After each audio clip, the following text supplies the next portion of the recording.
All right.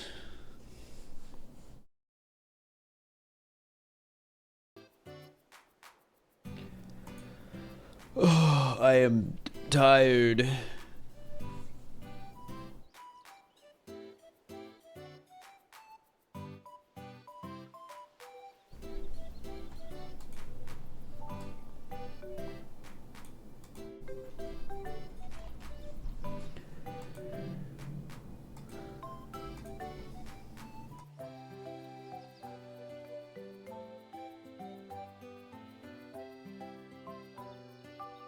Wait, I gotta bring up my my Twitch dashboard. Hopefully I didn't go live with the wrong thing. No, I didn't. Okay, good.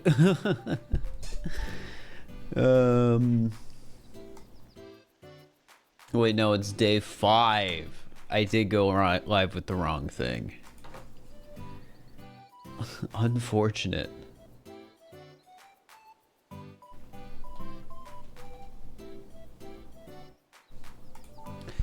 Yeah, I hope everyone is doing well.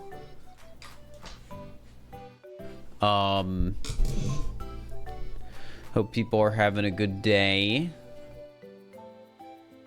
That sort of thing.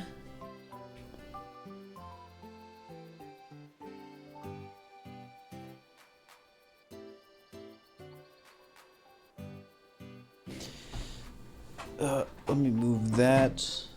Something at my feet. All right. I think we're good to start now. Well, people are actually coming in too, so there's that. Ba-ba-dum-ba-ba-dum. Chat, I really hope I finish this challenge today. I've been so exhausted, and it's one of those things where once it's done, I don't have to... I could work on the things I'm exhausted by.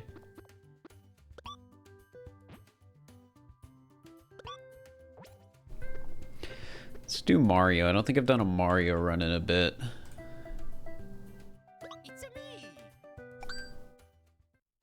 Do you know what tomorrow is? No. Mario Day. Oh, well.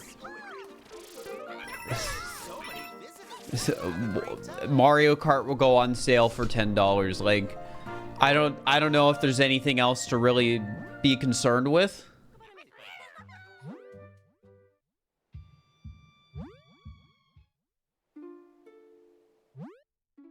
Right?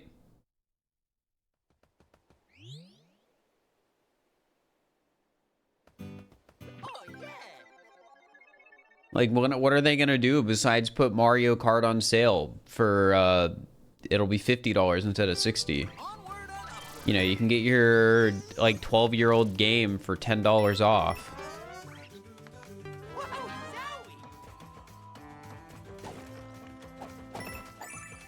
I didn't mean to get Elephant Mario, but it's fine.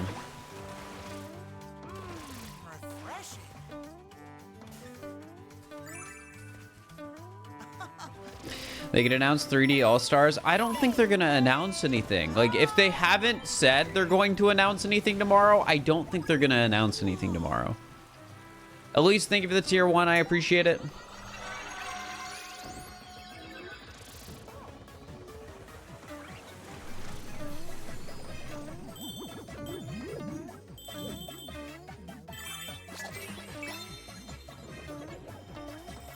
But yeah, that's how I feel.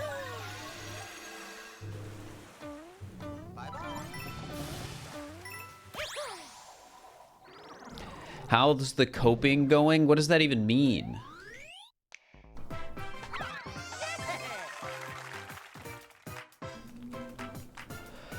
I don't get it. What are the rules? Beat the game without taking damage.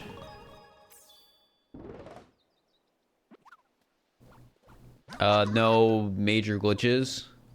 This be a YouTube video? Hopefully.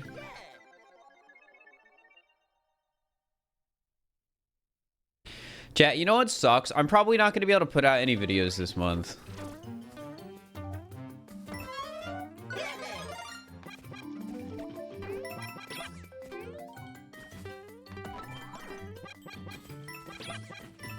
Why? Because I'm moving and I have a trip in like 3 days.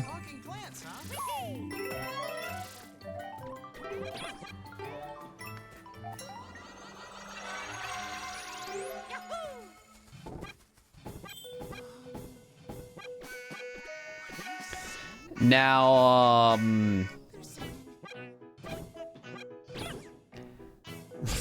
I killed him before he could sig. But yeah, there's a chance one video comes out this month. Well, we'll see.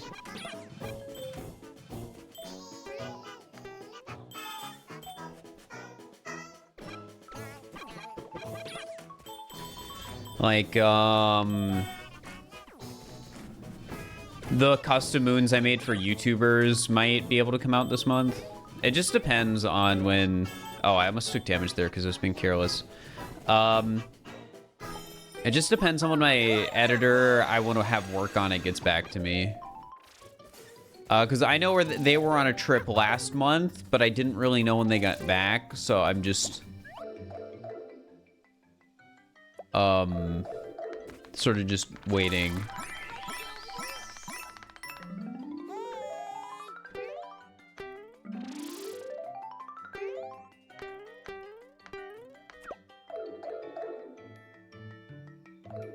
Do I have to entirely reset? Yeah, I have to restart the entire game. I delete the save file.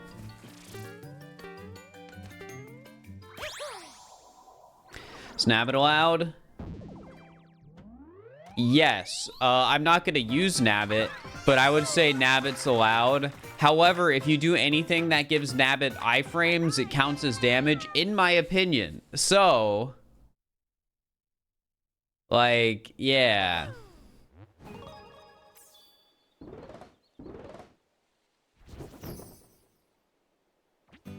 I think that actually makes Nabbit a worse character because it doesn't get power-ups. Yoshi might be better just because of Flutter Jump, but eh. I just don't want to use either of those characters. Like, it'll be something I address in the script, but that's it. Do I recommend buying this game? It's fun.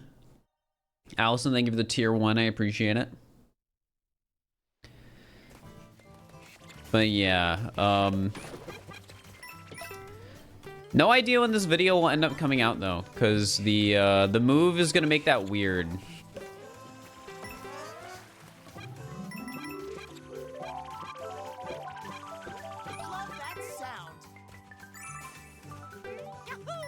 I mean, I make so you have to spin a wheel of punishment? Nah.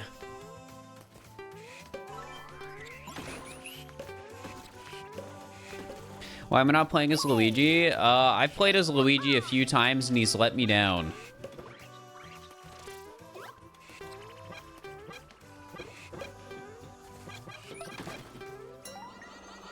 Yo, thank you for the 1,000 bits, Morbid Panda. I appreciate it.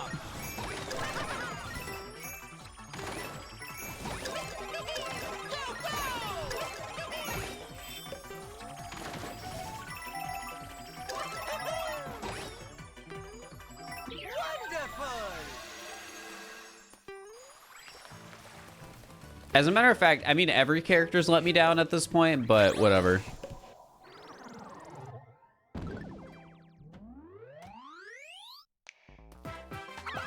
It's gonna be a YouTube video? It should be.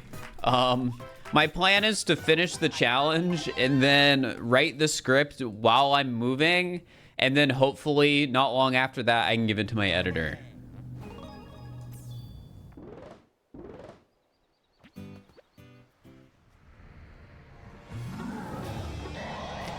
Yeah, we probably won't. We'll have at most one video upload in March, but in April, once I get my stuff back, we should hopefully have multiple. Like the April Fool's video should happen. Hopefully this video is an April video. Hopefully the thing I have Amethyst working on, that might be an April video. It might be a May video.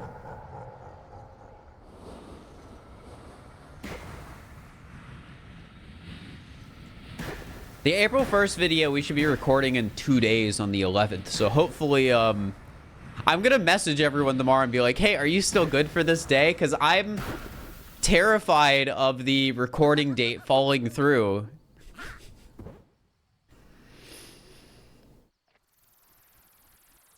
Because that would suck, because I leave for a trip the 13th.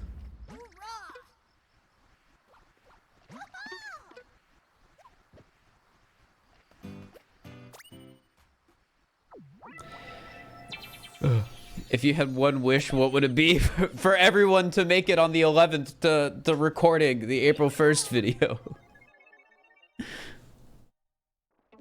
As my one wish.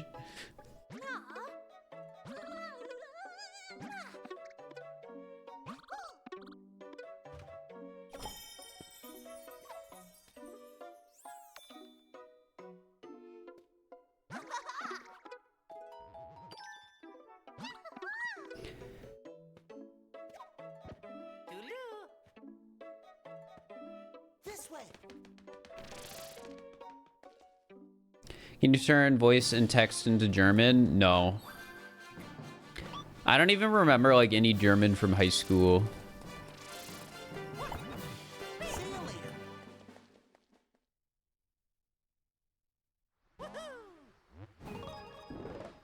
It's gonna be a video on YouTube, but everyone except you're the only person that's not gonna be allowed to watch it. I've told the algorithm. It won't show it to you.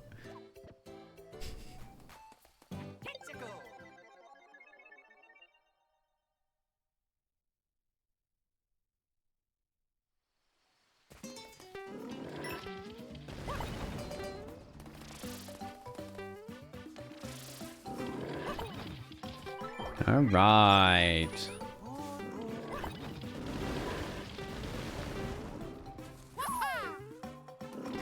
Chat, do you think we're gonna beat the challenge today?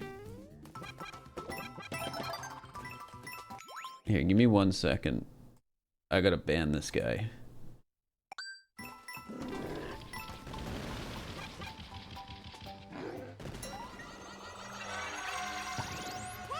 Who knows? You know, that's fair.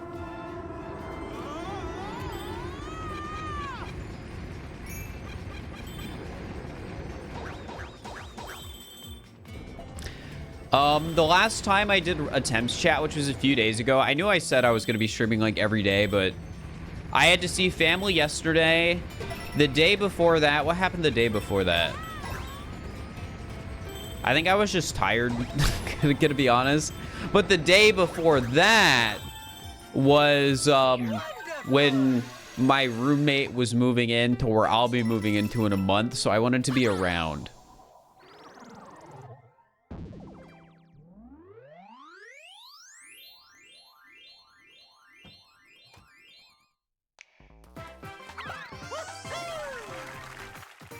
So yeah, just been a little busy. Thank you.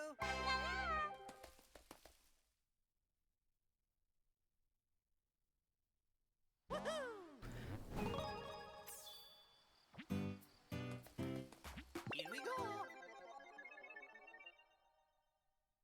Well, I've actually said Yoshi isn't banned, but knockback counts as damage, so it doesn't make Yoshi a better character.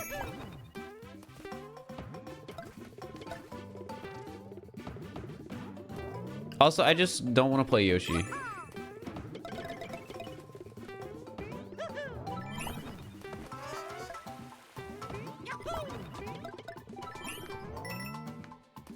Ba-ba-da-ba-dum.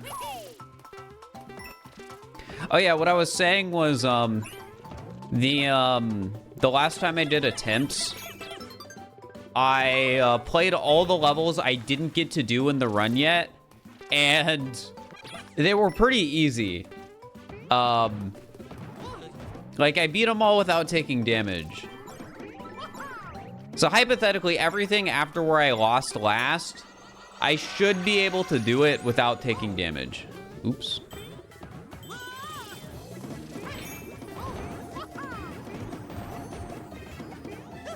There we go. Wonderful. Hey.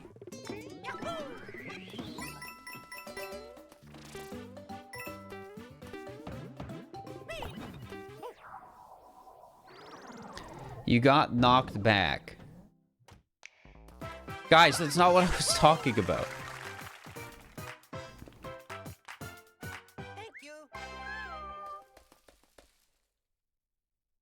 Here, I'll be very specific for people who are trying to be annoying. So, when you are playing Yoshi and something hits you that would normally damage Mario, you get knocked back and then have iframes for a brief amount of time. That counts as damage, in my opinion. The same happens with Nabbit, where if you something that would normally damage Mario hits Nabbit, you don't get knocked back, but you do get iframes. That also counts as damage. I'm still not gonna play any of those characters, but those are my rules. Iframes, yeah, you know when the character like flashes for a brief amount of time, that means they can't get hit again.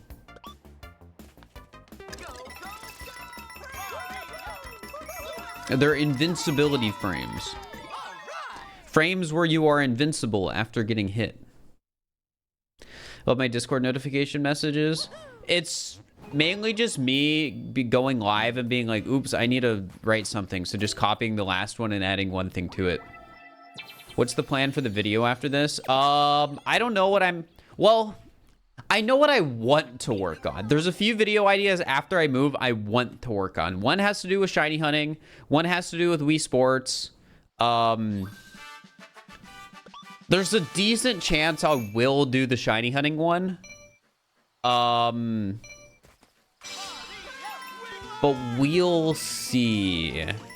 Actually, no, there will probably be something that happens before the shiny hunting one. That's because I think the shiny hunting one, I want to be a paper puppet video. But the, there's a Mario Odyssey mod that I haven't asked Amethyst about that should hypothetically be really easy to make. That I want to do a video on. I've actually talked about this idea. I want to take inspiration from Red Falcon's video where he saw how far each capture could get in Mario Wonder, or sorry, each Wonder of like transformation could get in Mario Wonder. And I want to do that for Mario Odyssey and take every capture in the game and see how many moons they can get.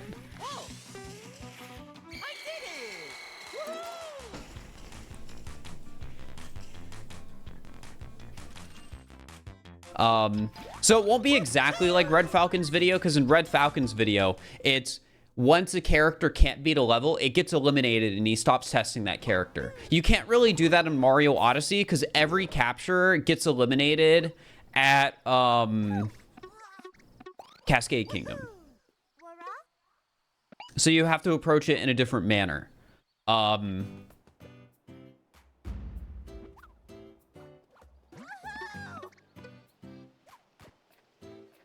So I'm going to be doing it where I'll probably be seeing which captures can get 124 moons if you were to start as that capture in like each kingdom. So it would actually be similar to another Red Falcon video where he saw how many, I think, moons he could get without Cappy to see if he could get 124. And I think he started each kingdom as just like Mario without Cappy to see how many moons he could do. And if he couldn't do enough in that kingdom, he'd move on to like the next. I think CJ did that too. Yeah, I think CJ does have a max moons without Cappy video, right?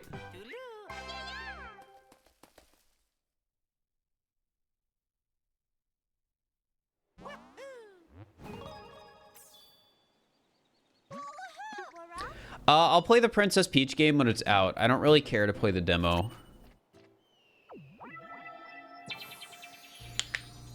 I think it's his most popular video? Really? I'm not good at keeping track of what videos people have made and which their most popular is. I do think one of CJ's most popular videos is the 8-player multiplayer video, though, right? Because that one, I want to say, I do remember being one of his most popular. Even though like I said, I normally don't remember which video is the most popular out of, like, my friends' videos.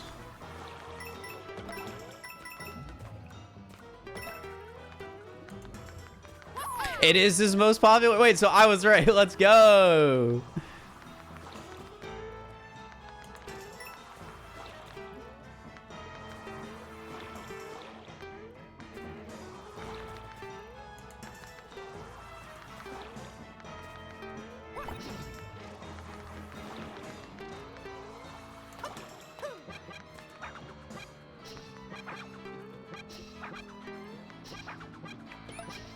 Thank you. No, not Super Princess Peach. What's my most popular video? If I say blank. Tank Spawn, I think. The Dug Yoink and Twist. That I have like 4 of at this point. Well, actually, it's funny. So I have the ones that are directly Dug Yoinks, but then I have the one that's a Point Crow Yoink of a Dug Yoink. Right? Because Point Crow did the If I Say E, but Dug never did if I Say E, I'm pretty sure. So I actually yoinked Point Crow's Yoink and Twist of Dug.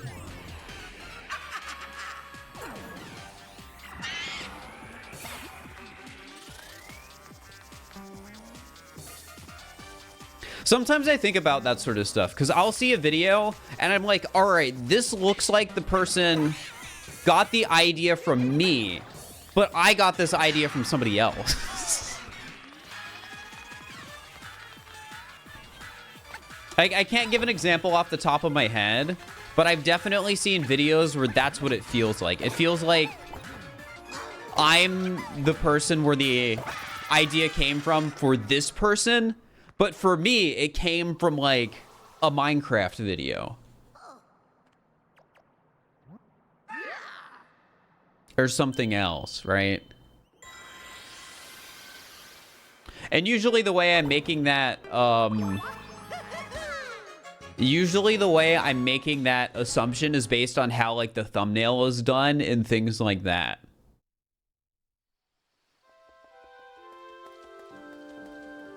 Dug encourages stealing ideas and making them their own. Yeah, Dug doesn't mind when people, like, rehash his ideas.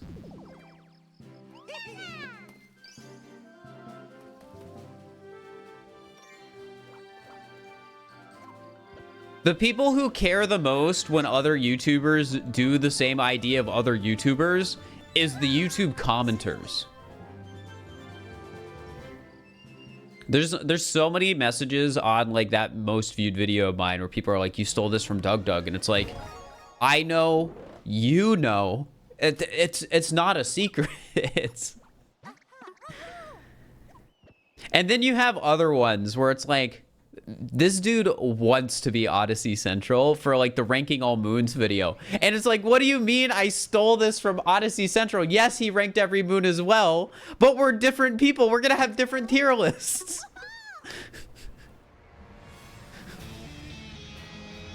And that's the whole point, to get somebody else's perspective.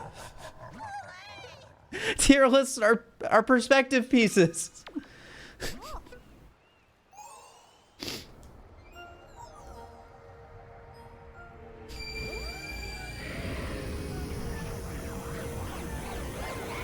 And also, to be real, I was copying LS Mark when I made that video a lot more than I was copying Odyssey Central.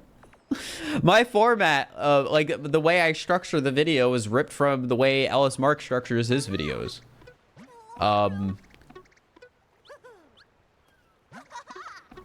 And that's not really something I am gonna try and keep a secret. I just think that is the best way to structure a ranking video. I do not think you can get better by going than by going in chronological order and then grouping sections together.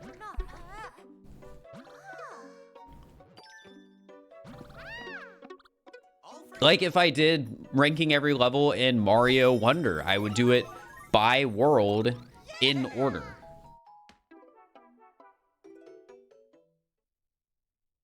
You watched all 4 hours of that video? Hey, I appreciate it.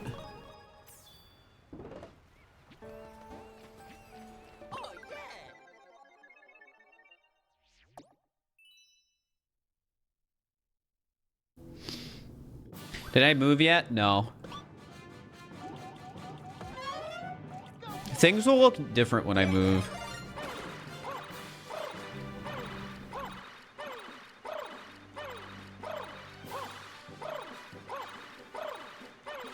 I'm excited for the move though. So far, everything's going well. We have better internet there. But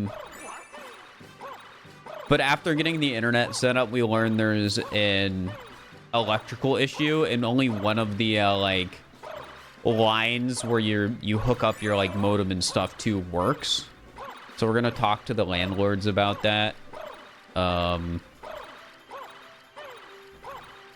Because if there's nothing we can do about that, we're gonna have some long Ethernet cables running through the house.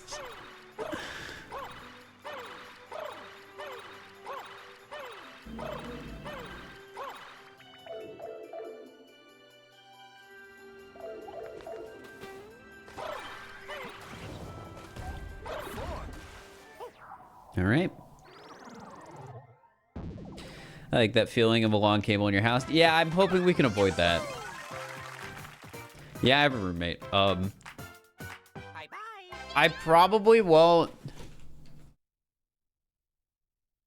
give you guys any details on who my roommate is, because, you know, I don't want somebody to be weird about my roommate.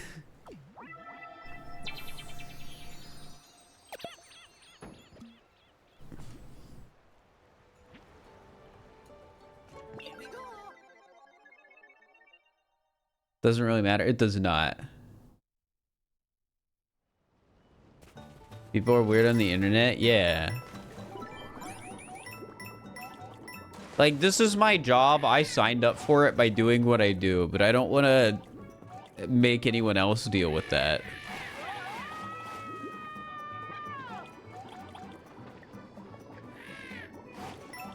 I am a furry. It's true. Who would have thought?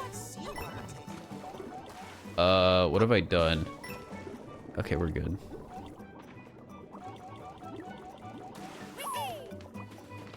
Something crazy about moving, because I could talk about this without, like, this isn't leaking any personal information about where I live. But after we signed the lease, so this is after we had, like, already toured the apartment, signed the lease. We're like, yeah, we'll live here for the price you listed. The landlords decided to, and this is literally like days before we were supposed to get the keys. They decided to replace all the flooring on the top floor of the unit.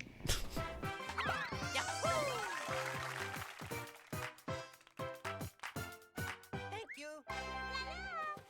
Why? I don't know. It's not a bad thing. They didn't tell us before we signed the lease that they were going to do that. They sent, like, a week before we were supposed to get the keys, we got an email saying, oh yeah, next week we're going to be replacing all the floors on the top floor of the building. It's hecked up. But we got dingy carpet replaced with nice hardwood. So, like, it's not a bad thing. It's not a bad thing. It's just really weird and funny. It's like, wow, our quality of living went up. It was just very unexpected.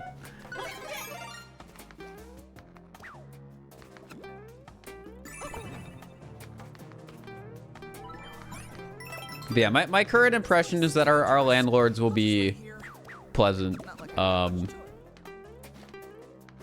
Which is good. It was just a really funny thing to have happen where it's like, Yeah, we're gonna replace all of the floors.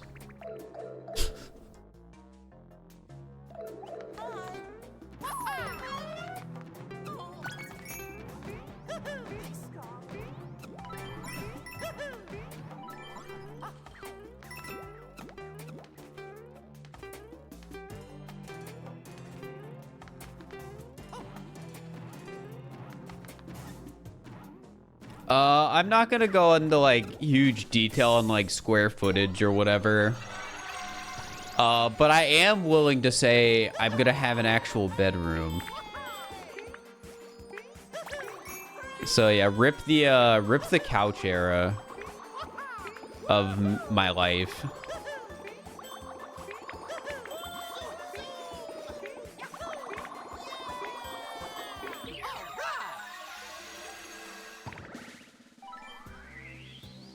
Everything feels so clean now.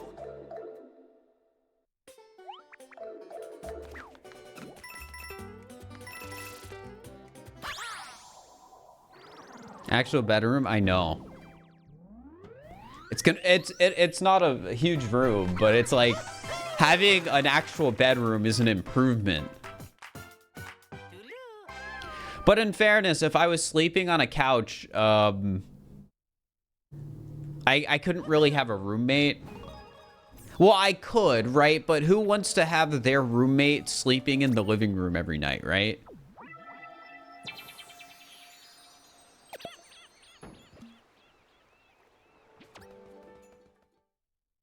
Like that, to me, that's not a fair deal.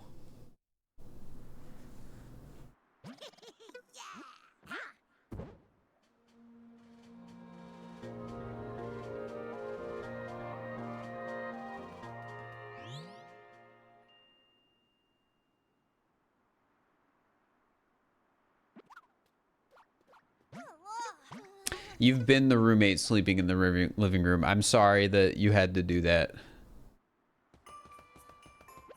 Their couch is a double. That's what I sleep on. I have a pull-out couch. It is a nice couch. And it's a good pull-out. Pretty please. I've said it before and I'll say it again. It's the most expensive thing I own. The day that changes is gonna be sad. I just thought about it. I was thinking like, well, wait, I own a car, but I'm like, no, the couch is more expensive than the cheap car with 175,000 miles on it.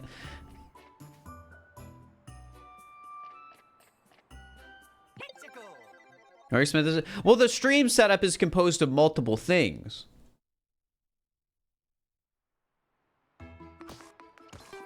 That's insane, but think about it though. It's my bed, and it's also a couch, so it had to be expensive, or else I was gonna get horrible sleep.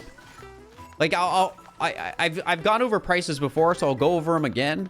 Originally, I bought a $2,000 couch, and then I could feel an uncomfortable metal bar on my back when I was sleeping. So I was like, okay, I can't sleep like this. So then the solution was to return the $2,000 couch and get a $5,000 couch. And I sleep perfectly. But it is a $5,000 couch. So.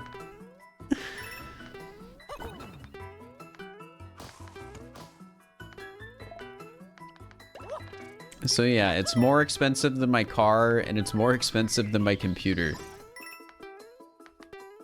But I think that's kind of funny. It's not a business expense. That was a personal expense. I couldn't write off my couch. Something I do need to ask about writing off though is I need to send an email to my CPA and ask if I can write off a percentage of the suit I just bought. So I'm going on a trip. I'm gonna see Jacob and friends in LA. And Jacob's doing his little friend award show thing again. And I don't have an actual suit, so I had to go buy one. Also, I should note, though, it's not for content this time. So if you watched that video like a year ago, there's not going to be a video this time.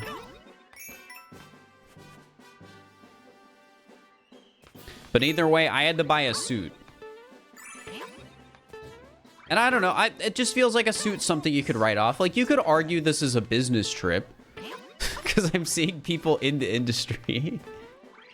How does it look? It looks fine. I actually went out and got a nice one because... I don't know, it's like a suit's an investment, right? Like, I thought about going to, like, Banana Republic or something like that and spending $200 on a suit. But it just felt like it made more sense to actually get a tailored suit that would last. No, it's not more expensive than the couch.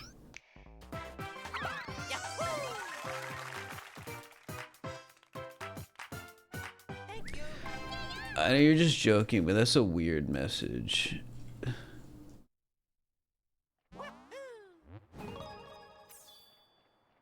Call it a conference, then you can all write it off. I don't think it needs to even be called a conference to be a write-off. Why not a rental suit?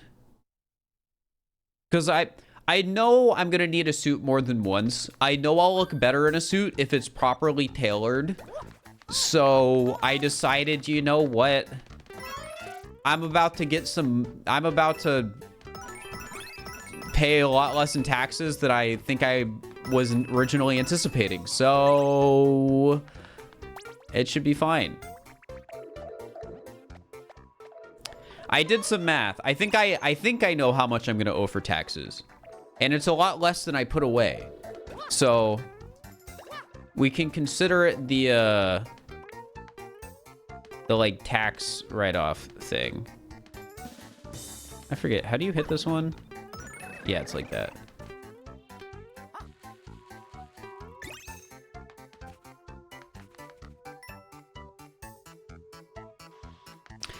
But yeah, like, I'm in my mid-20s. My friends are gonna start having weddings, surely, right?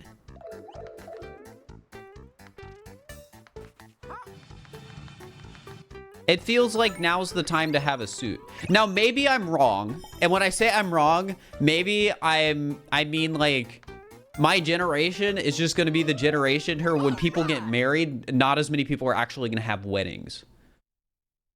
You thought you'd still live? I've never lived in LA. Though, let's be real, I should have lied and said I was moving to LA, because then every time somebody tried to dox me, they'd be looking for people in LA. And then it would never work.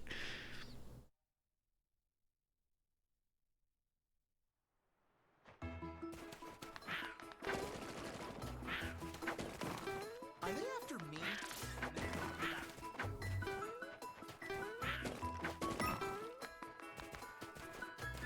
Get a suit for $3 at a thrift store. I mean, that's definitely not a bad way to go, especially when you're younger.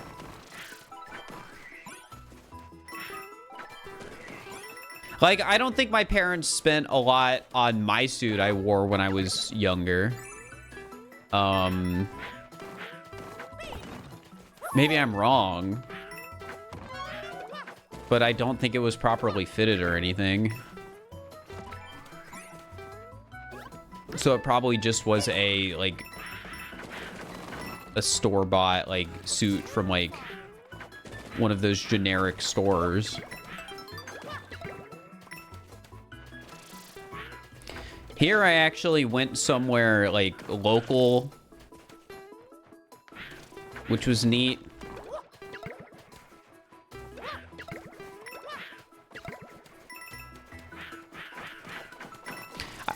I appreciated my experience, too. Like, I can't say where I went.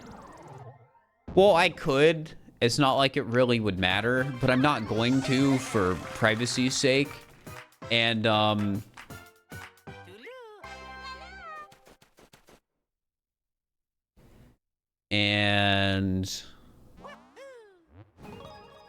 yeah, they treated me really nice. But I guess that makes sense because I went to, like, a proper suit menswear store.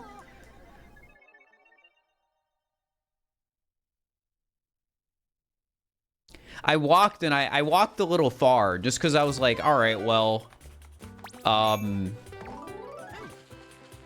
can walk to this and I just won't do my like daily run because it'll like take a while. And the guy there asked if, like the person to the shop asked if I wanted to ride home. I said no because like the impression I got when I decided to walk was this is my like my daily workout. But like that was pretty nice.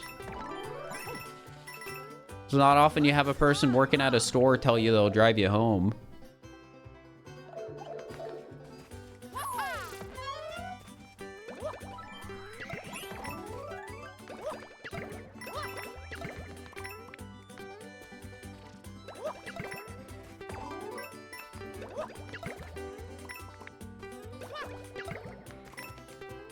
Ba ba ba ba dum.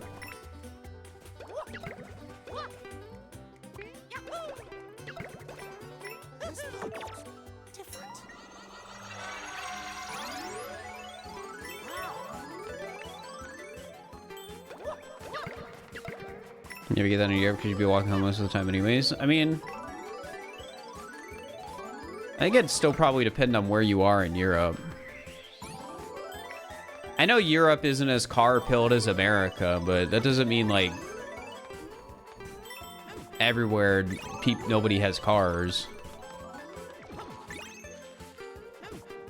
Like, isn't the UK still somewhat car-pilled?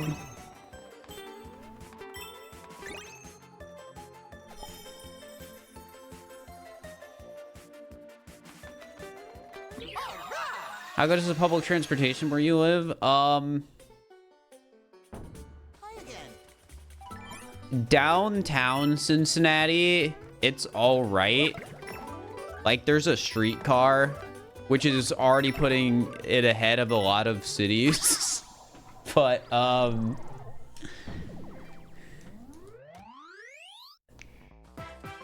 than that, it's just, you have a bus line.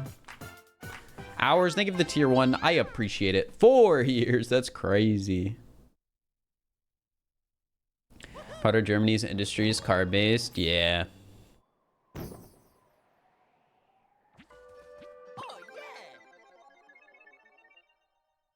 You took damage. No, I didn't.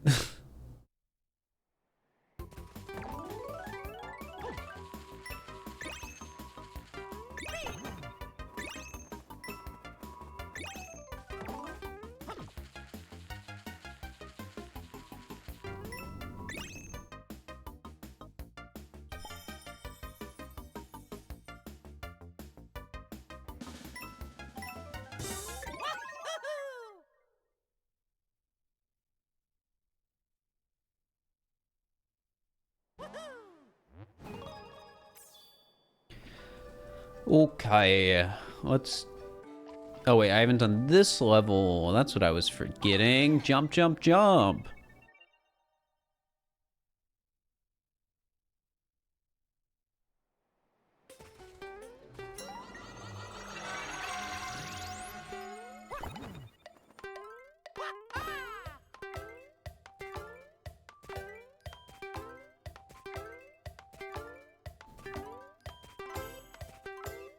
All right.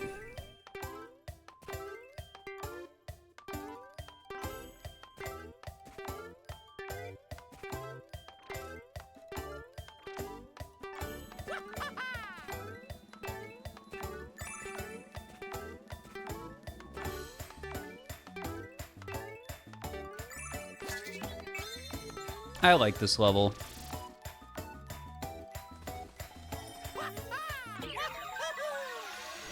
Seen a coinless run of this game? About that. I made a coinless video. Whoa.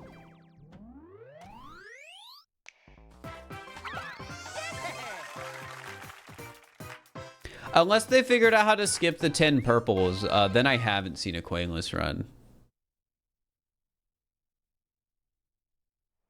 I'm glad that video did well. I thought it wouldn't.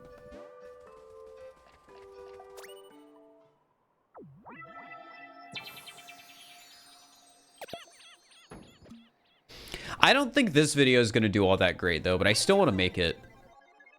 I've realized as a YouTuber, if you want to upload regularly, sometimes you just have to release the videos and do the videos that you don't necessarily think will do well. Especially because you can be wrong. Well, hi there.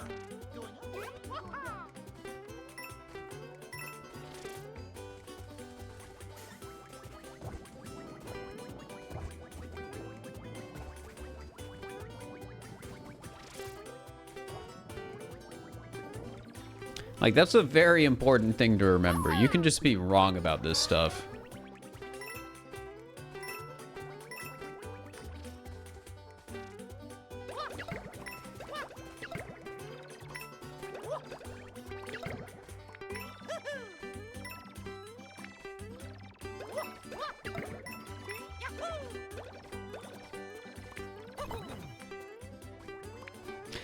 Why aren't you at 1 million subs yet? You know, that's a lot of work. You're in great shape. Like, just think of it this way. If I got 100,000 subs a year, it would still take me 10 years to get 1 million subs. I think I can do it at some point. Don't get me wrong.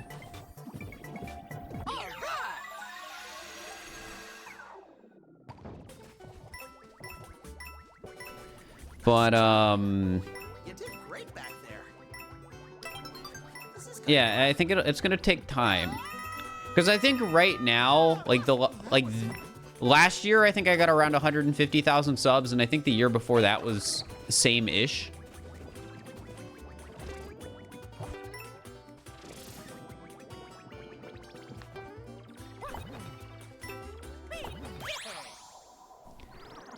So, like, under that math, it would take, like, 6 years still. Actually, it would be 4 years from now if I'm able to maintain 150,000 subs a year for the next 4 years.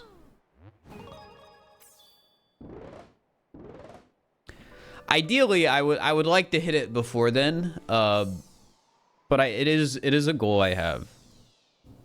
What's my current sub count? Like 360 something?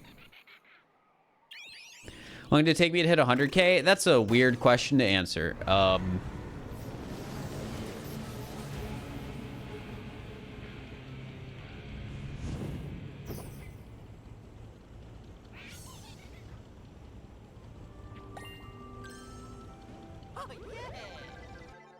Because, like, my YouTube didn't really start until 2021, like late 2021, because that's when hide and seek happened, and that's when, like, I really started grinding.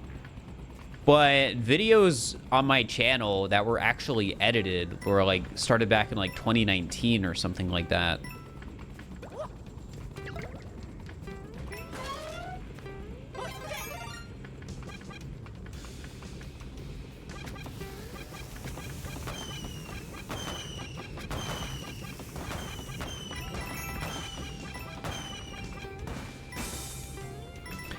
So, yeah, and I guess my first video on my channel was uploaded in 2017.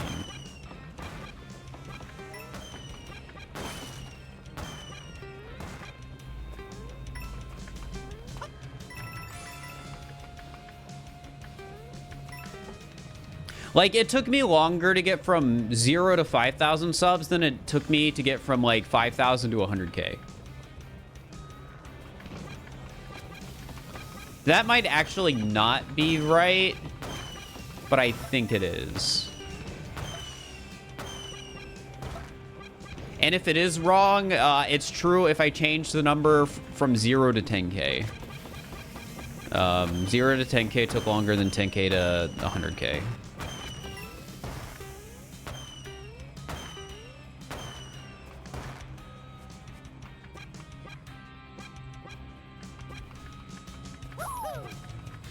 Because 10K would have been late 2021 or early 2022. I think late 2021, though. And then 100K would have been, like... Probably, I think TwitchCon 2022 is when I hit 100K, like right around then. Because I remember explicitly... Oh, why did I do this? I mean, this one isn't really hard. It's fine. Just a dumb mistake on my part, though.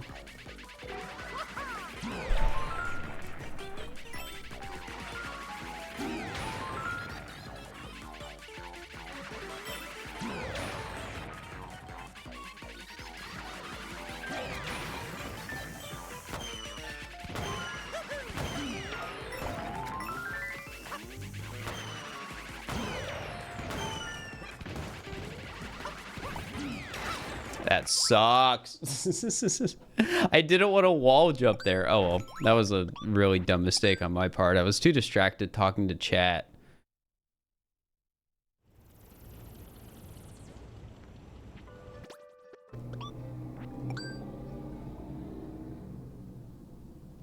I didn't know that effect added bullet bills.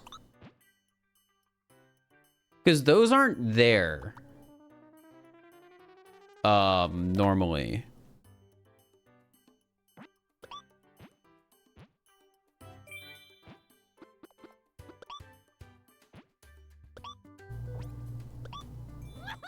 All right, I guess we're yellow toad.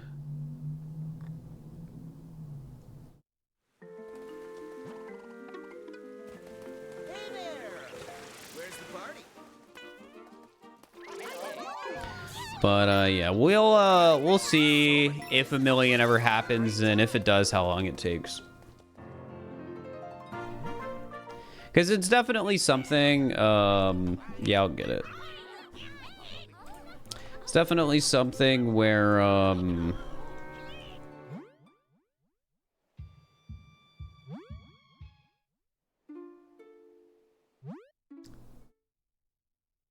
how do I put it?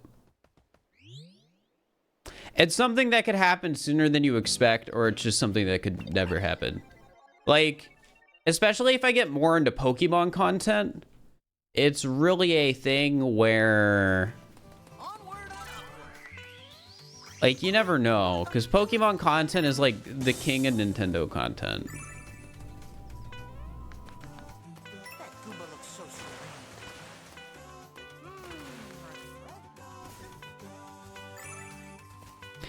Use that segue to like and subscribe. I mean, yeah.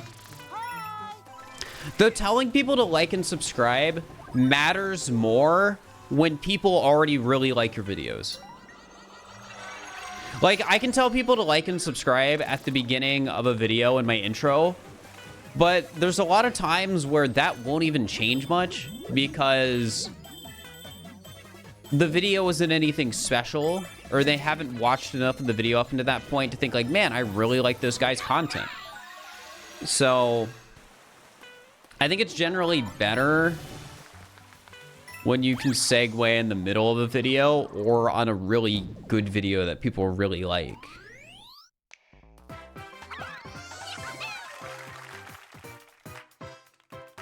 Legends Arceus gave a lot of YouTubers a bunch of subs. We'll see.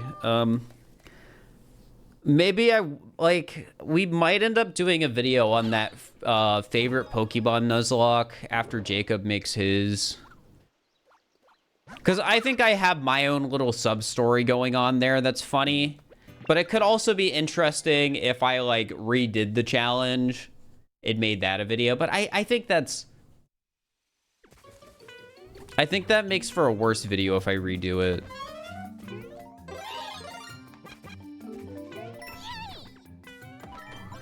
I think losing is, like, funnier in a way anyways. But yeah, I don't know when that'll happen because there's other stuff I want to do first. Like, there's a shiny hunting video I really want to do before that one.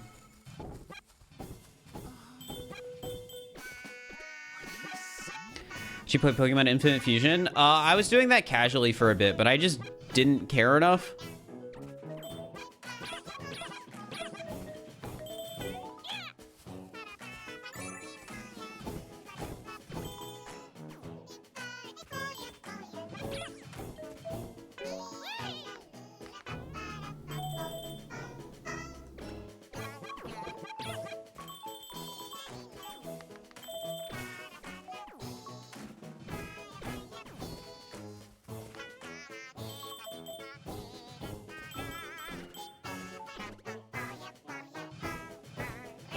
How did the favorite Pokemon Nuzlocke work?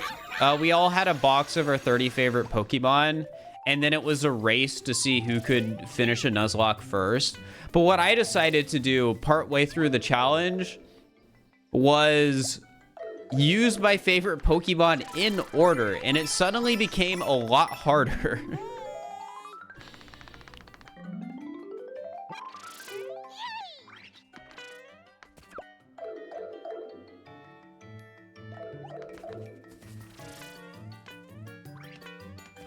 But yeah, if I ever do a Nuzlocke video, it needs to be a paper puppet video, which means I need to finish the Pokemon Sleep video first, and I'm not finishing the Pokemon Sleep video before I move.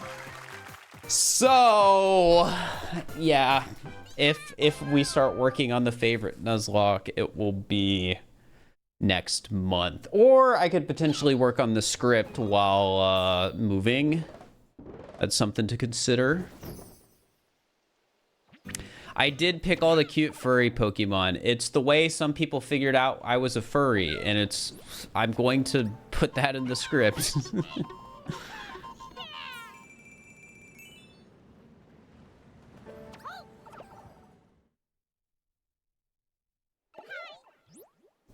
Because all the signs are there. It's not a secret I'm a furry. This isn't some, like, YouTuber trying to, like, hide they're a furry, but then being, like, snark about it by, like, occasionally, like, doing furry things.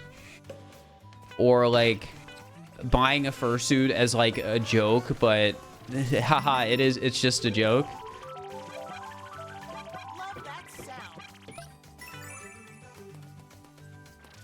Will you become LA for after the move? I'm not moving to LA.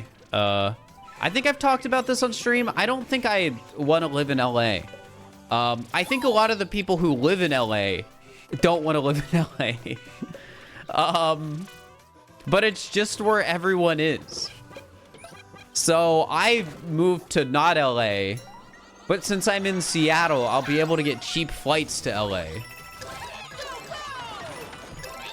Instead of having to spend like $1,000 to get there, I'll only have to spend like a couple hundred.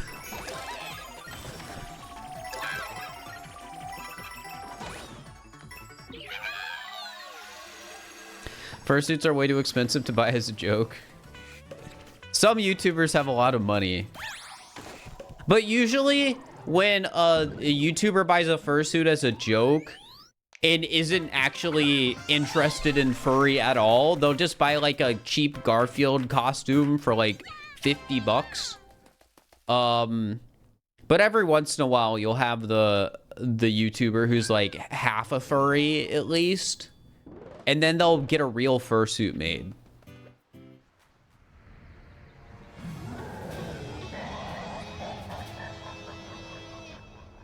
We buying a suit now? No, I am not buying a fursuit.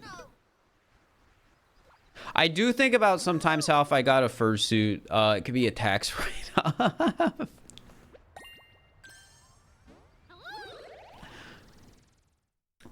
I love tax-deductible fursonas.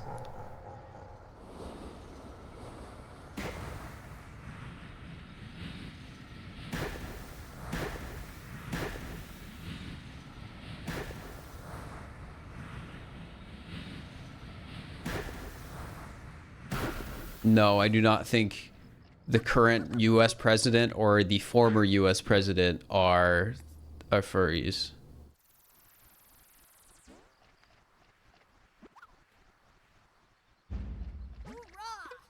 Sorry.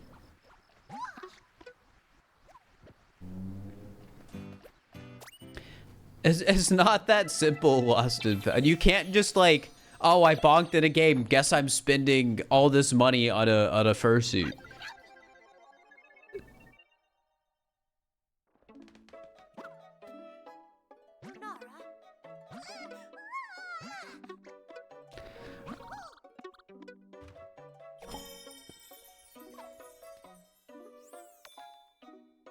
What about hoods?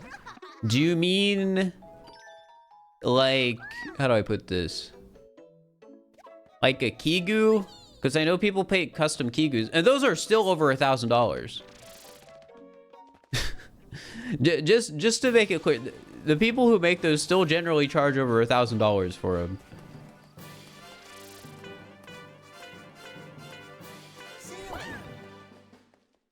And even that, like, the price doesn't matter for, like, aha, I'm gonna buy this silly thing on a whim. It's the fact that these are all custom-made things you need to get into somebody's queue, and then they need to make it over a long period of time after buying all the materials.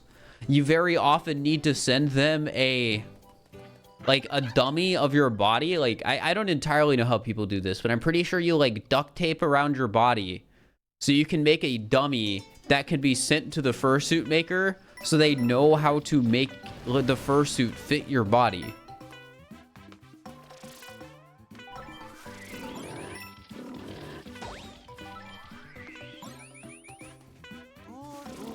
Lindsay, thank you for the tier 1. I appreciate it.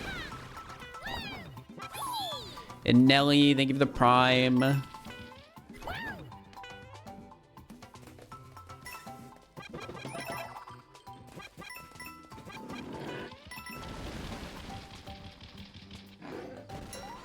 Yeah, I'm sure some makers probably just work with the measurements. I just know I've seen the duct tape dummy thing before.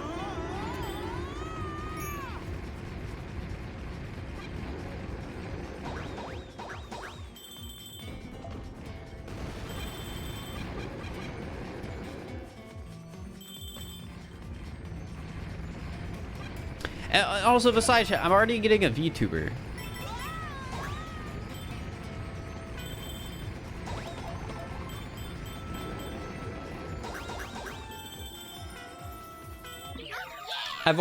We're already tax deducting my persona anyways.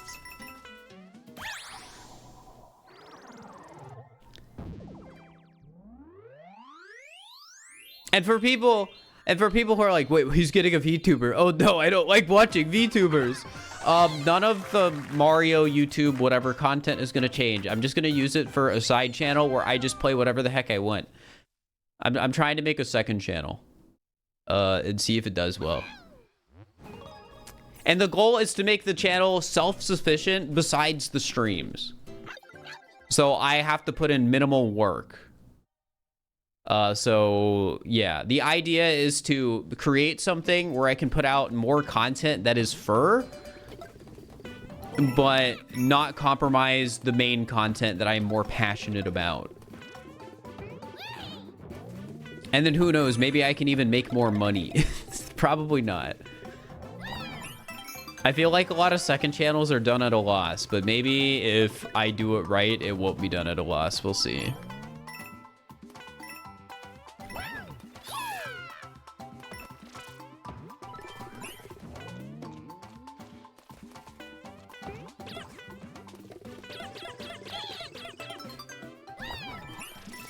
More money for a second couch? I don't need a new couch.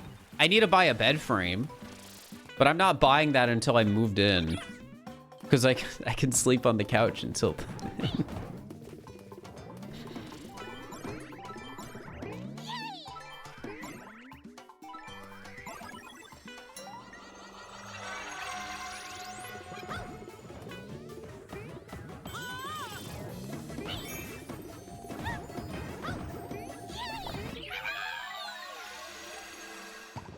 Do a different voice for the other channel? No. That's so much work. That being said, if I play more casual games, I should get better at doing silly voices. But I don't know if I can bring myself to do that. Like, it's hard to, like, read text and do voices. Like, people voice acting streams are putting in the work.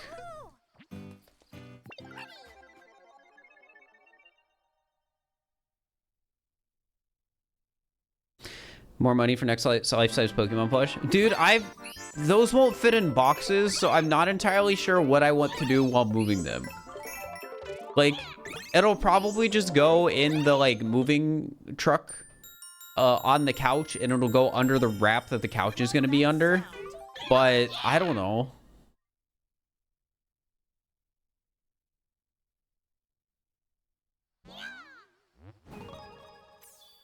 Plan to do SMO hide and seek soon. I've mentioned I would love to do another prop hunt, but I think more work needs to be put into prop hunt for it to be streamlined a bit more. So maybe after I move, I'll put some work into like talking with the maker of prop hunt and see if we can like make changes or something. I don't know what those changes would be. I just think it could be something worth looking into.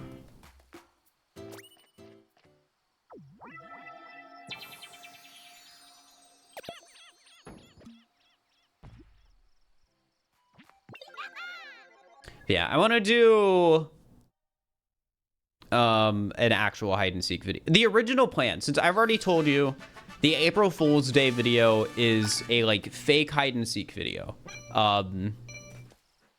The original plan was to a week later upload a real hide and seek video, but I didn't really have time to get people to schedule to do that.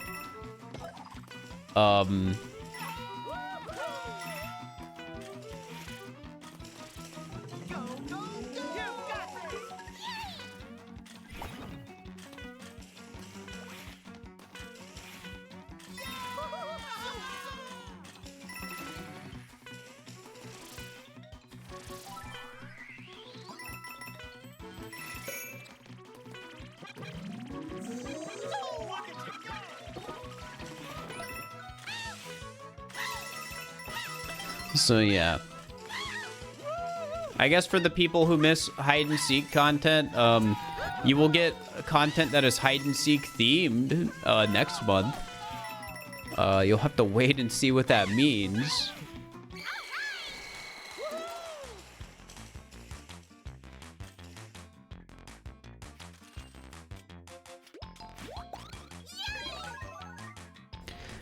Probably not Fir. Dude, probably not Fir might come back one of these days and replace all the textures in like Pokemon Fire Red or something.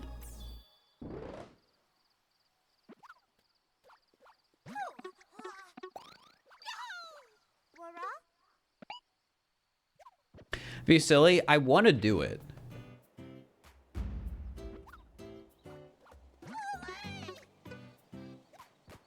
Actually, no, it would probably be Emerald because when we were doing the favorite Pokemon Nuzlocke, Jacob asked me what I wanted my sprite to be, if we wanted to like take something from a game or like use a character from like the Mario mod that's being worked on for Pokemon, which is what ended up happening.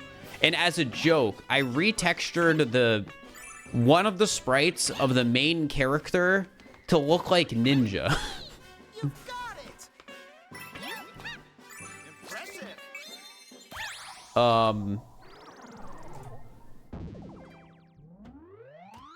Let me actually see something. Is this just still on my desktop? So originally I just made the one sprite, but then I got bored, and I'll just show this because this might not get used for a while. I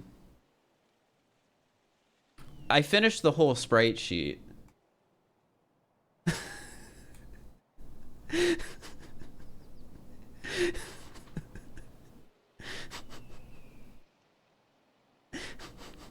So I retextured it because it had a headband, and I was like, oh, that's like Ninja Fortnite.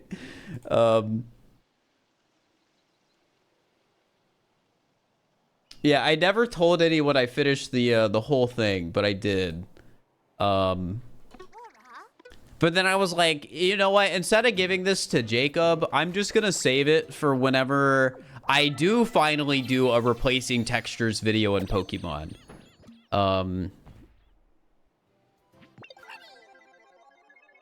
So yeah.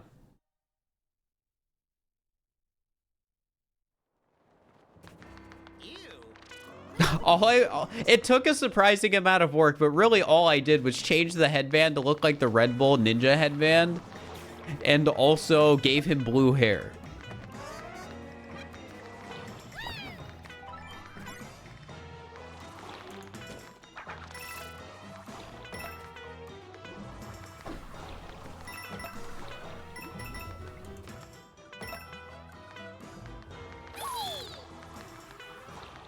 But yeah, we will see if that video happens.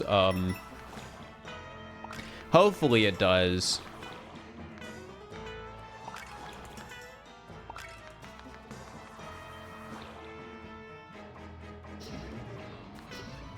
Texture modding 2D stuff. I mean, texture modding stuff in general is a lot of work. The original video I made was like 3 weeks of work, and I was doing a lot of work every day.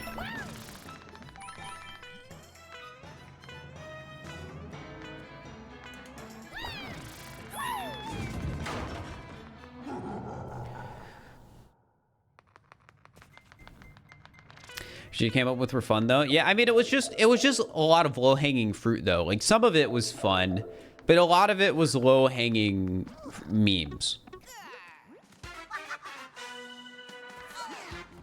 I still can't believe there are multiple videos on YouTube of people playing that mod. Like I made it for a YouTube video for me, and then I was like, I'll release it. It'll be funny. But when I released it, I didn't expect other actual YouTubers to see that and be like, I'm gonna do a video on this.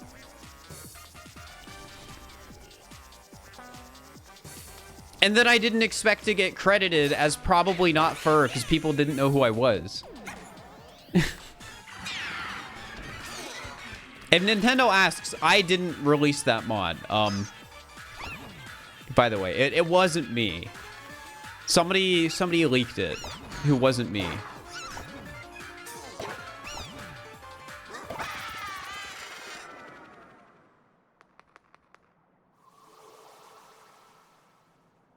Unfortunately, if I ever do a mod like that again, it probably won't get released.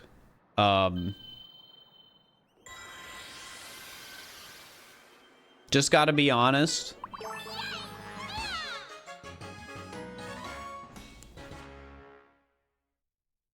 Like, I think not me. I think whoever released the original probably shouldn't have released it.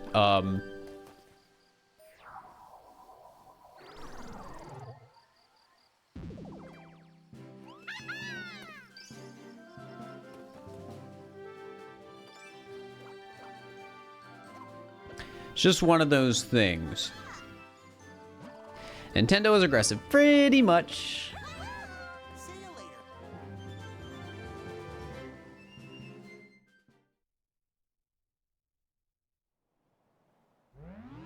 Like, before it used to be a thing of, I don't know how I want to release my mods, and then it turned into a, oh, it might be dangerous for me to release my mods.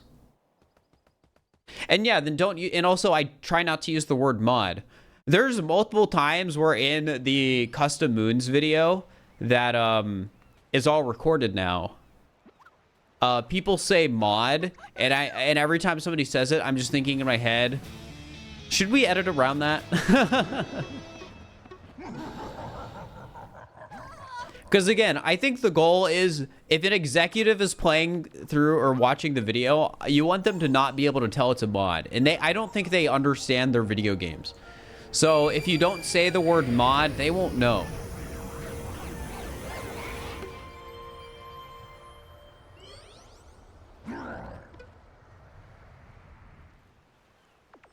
Nintendo did tear up Point Crow, but Point Crow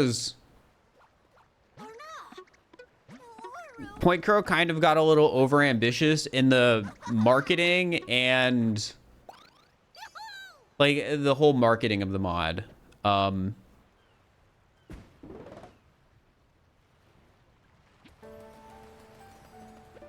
Like there was a very public $10,000 bounty, and the mod was heavily publicized because of that. All for you.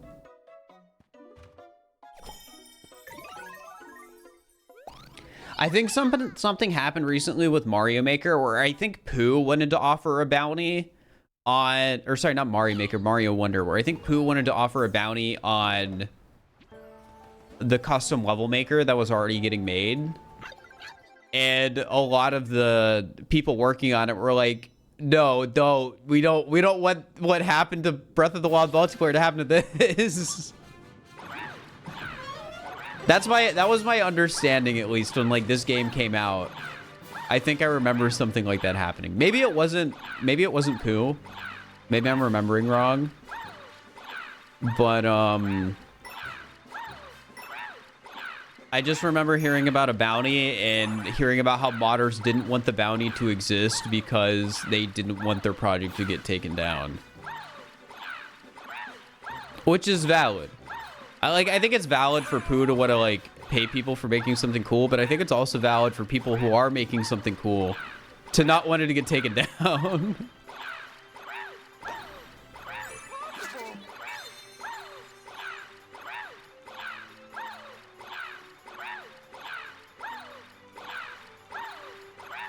Yeah, who knows? Maybe we'll get Mario Maker 3 at some point and they'll let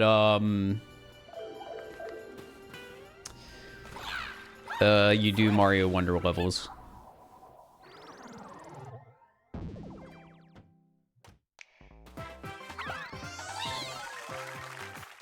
Yeah, Mario Maker 3 with Wonder style would be cool.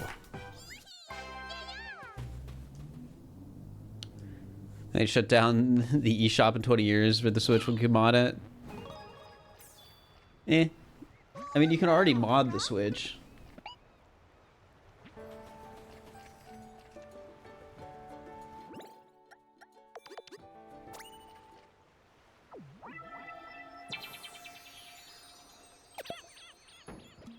I actually, well, okay, saying bounty's the wrong word. It's more like I offered to pay the guy who made the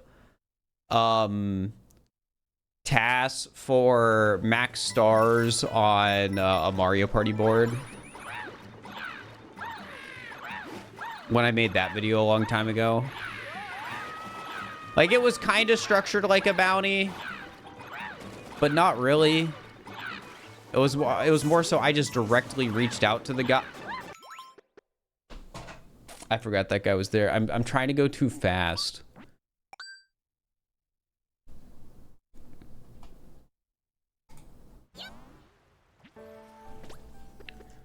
Yeah, I paid the person who made that mod. Or not the mod, the task.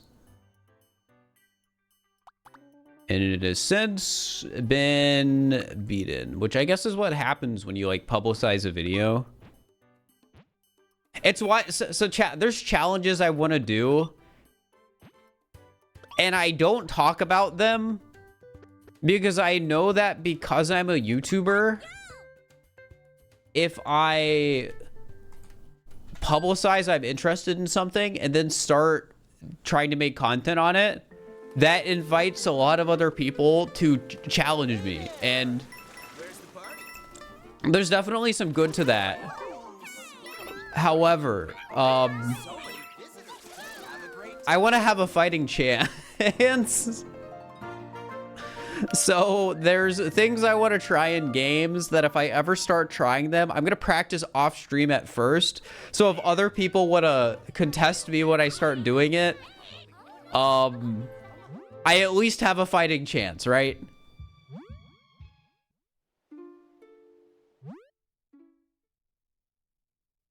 But that really only applies if I start doing something that hasn't been done before.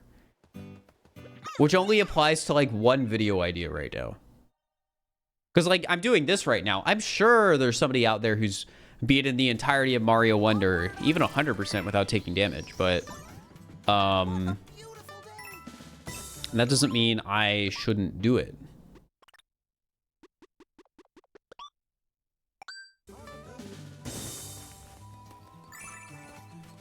But for other things, it's a bit more complicated, I feel. Or I think there's like interest if I'm trying to be the first person to do a thing in an old game or whatever.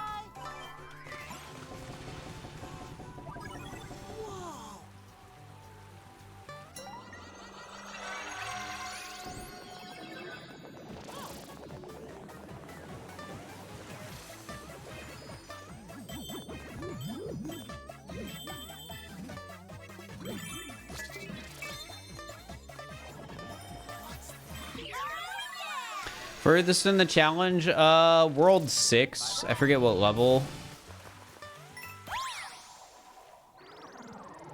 Let's make it a little further before taking damage at this time. I'm trying to. I need to beat this challenge in the next few days. Ideally, today or tomorrow. Because I have something to record on the 11th. So, if I don't beat it the 10th, then I have to record that and stream. And then if I don't beat it that day, I have to pack and record on the 12th.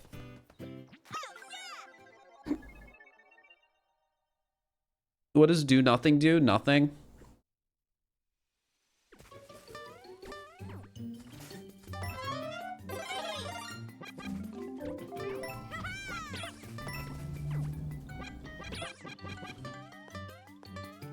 Wonder if you can get over there. Parking plants, huh?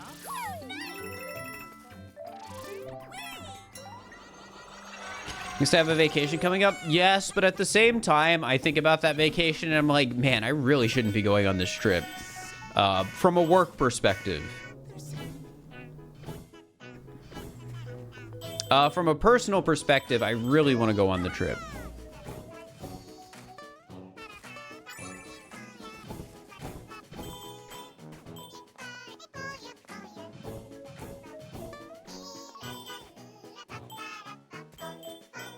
You know, some time off? I do, but I'm also moving right after it.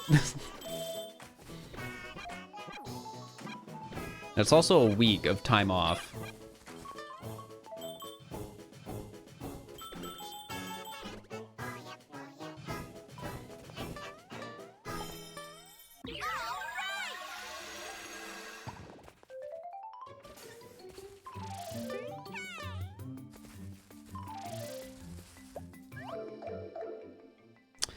So yeah, it's just unfortunate that I'm gonna be on a vacation for a week, and then I'm gonna get home. I'm gonna have to pack for 5 days, and then I won't really be able to work until my stuff arrives where I'm moving to.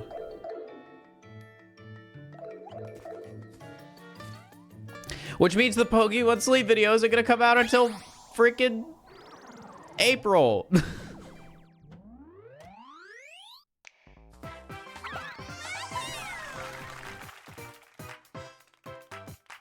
You hear me swear that one time you were shocked? I swear like 4 times in the Pokemon Sleep video. You're not ready. Start working on puppets for that one? Yeah, I've worked on background and a base, but I'm not working on it anymore until I move because I don't want to be like halfway through making something and then have it get destroyed in the move.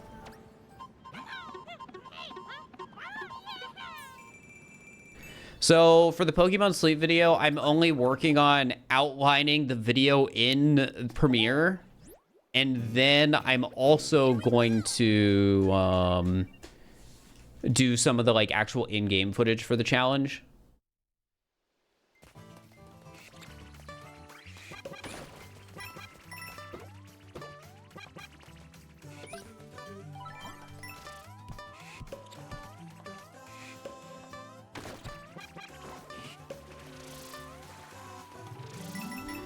New SM of it out soon. I'm gonna send another message to my editor on Monday. Because they normally don't work weekends anyways, so I don't want to like bother them over the weekend. And I also don't know when they're getting home from a trip, so I don't want to like bother them too much in general until I have like confirmation, but I do want to at least send a follow-up.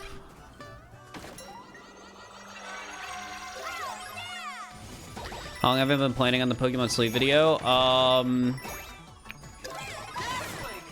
I finished the 100. Ooh, I finished the 100 days in late September, or no. I finished it like mid-October, I think.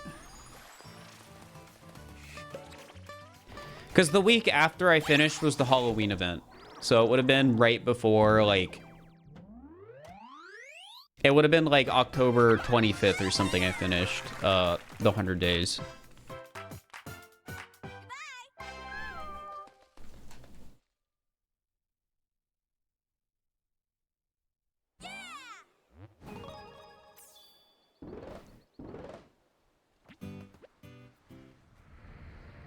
I don't know. I have like 10 shinies or something.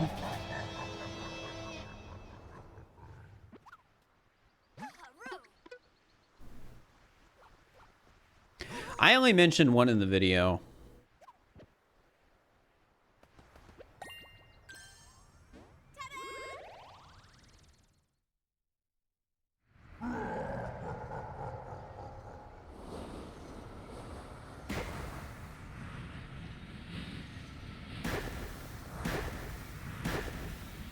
How do you get shinies in the game? They just appear randomly.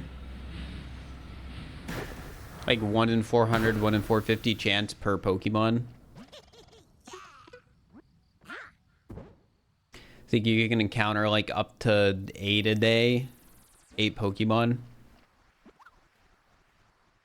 Well, if you sleep once a day, you can encounter like up to 8 a day.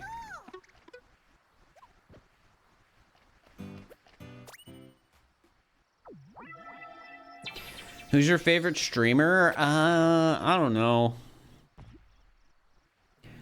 I feel like I'm at a point where I watch games more than streamers. Like I've been watching a lot of people who've been playing Balatro recently. And honestly, most of the people I watch are people I know. There's some exceptions to that, like Germa's an example. Dumb Dog's an example. Northern Lion's an example. But most of the people I watch are people I know. I have not been watching Xwater play Balatro. I think it's probably because of when Xwater streams.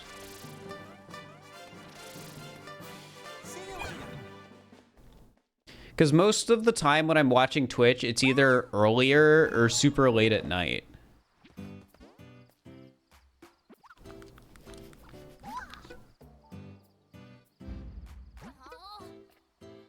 Which, by the way, chat, I'm still addicted to Balatro. I just haven't had time to play it. It's unfortunate.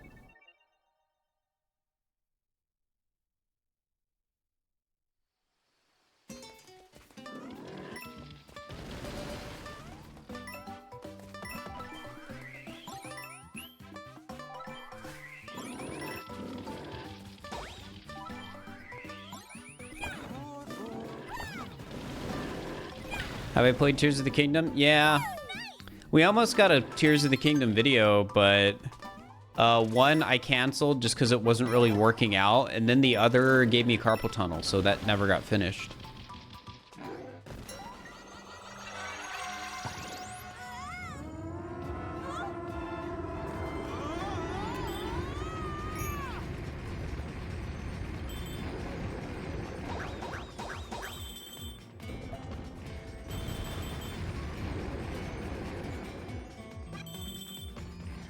How? What do you mean, how?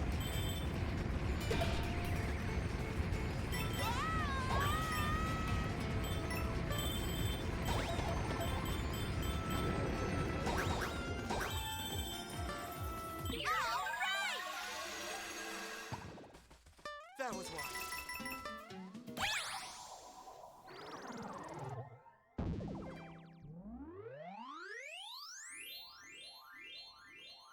Yeah, Tears of the Kingdom is a cool game. Probably no Tears of the Kingdom content anytime soon, though.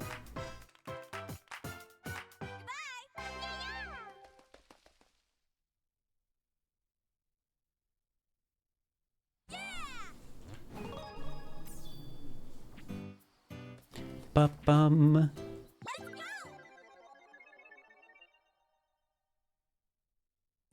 Breath of the Wild or Tears of the Kingdom? I was more into Tears of the Kingdom than Breath of the Wild.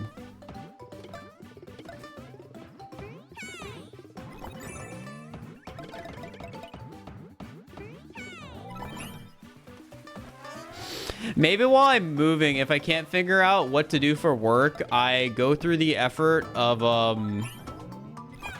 actually writing the 24 hours in Mario Odyssey video, even though I don't think it'll be a good video. Which is why I haven't made it in the 2 years since I recorded it.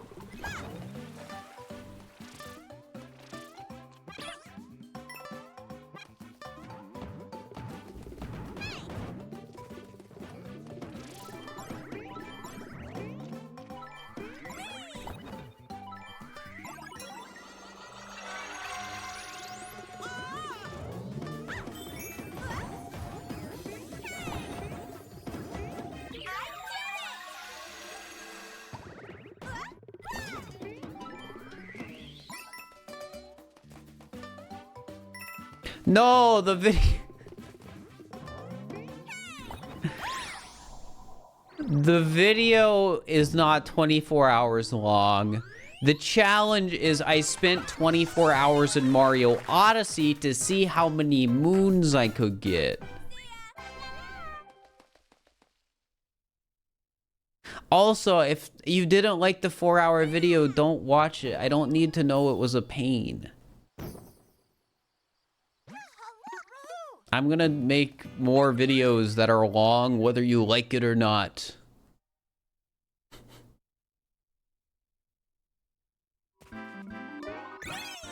I'm gonna rank all the Mario Party stages. Yes, chat, we're gonna go back to that.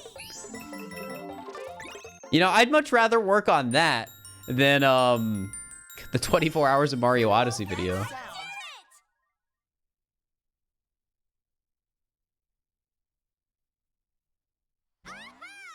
I'm rating all Mario Party stages per character.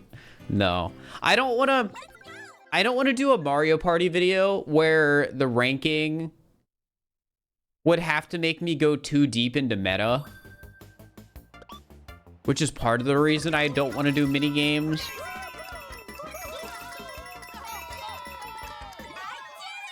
Well, actually, no, I could still do mini games and it'd be fine. I don't want to do mini games because there's over 1,000 of them.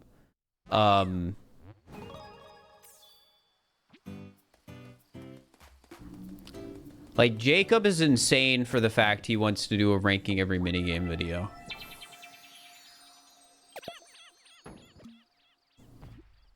We're gonna do every Mario... I want to do every Mario Kart after every Mario Party stage. Because I know if I do every Mario Kart, people will just say I'm copying Shafrillas or whatever. How's the Kirby Pacifist video coming along? I've mentioned this on stream recently. It was a miracle the Ranking All Moons video came out. If Kirby in the Forgotten Land but Murder is Illegal ever comes out, that'll be a real miracle.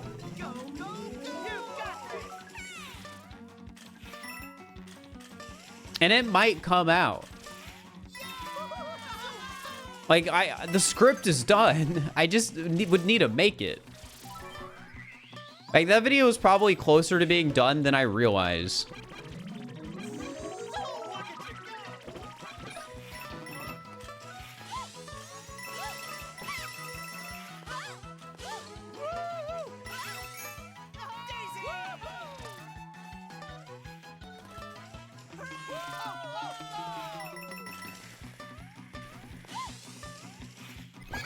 I need to DM the artist who is helping me with stuff on that and be like, hey, I'm moving soon, and after I move, I'll probably be working on this video a bit again.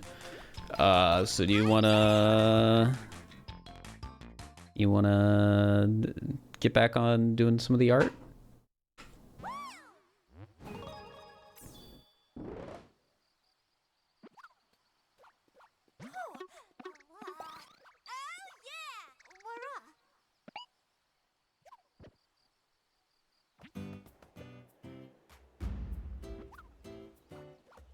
Ranking every Pokemon on Pokemon Sleep.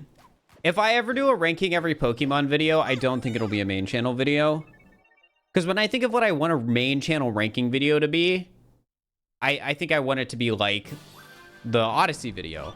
But I feel like there's not really enough footage in B-roll you can put in if you were to rank every Pokemon. Right? Like, I feel like it would have to just be a generic video where you are looking at a tier list.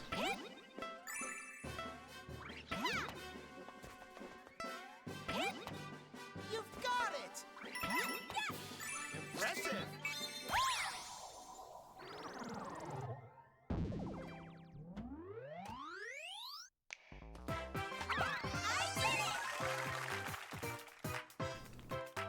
Now, if I did catching and ranking every Pokemon, it'd be a different story.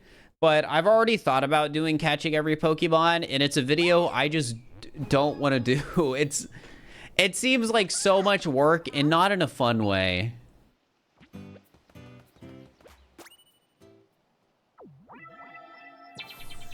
I think the video would also be less interesting now because so many legendaries you can just catch in Scarlet and Violet. But yeah, it's definitely one where I just am not passionate enough about that idea to want to do it. But that's fine.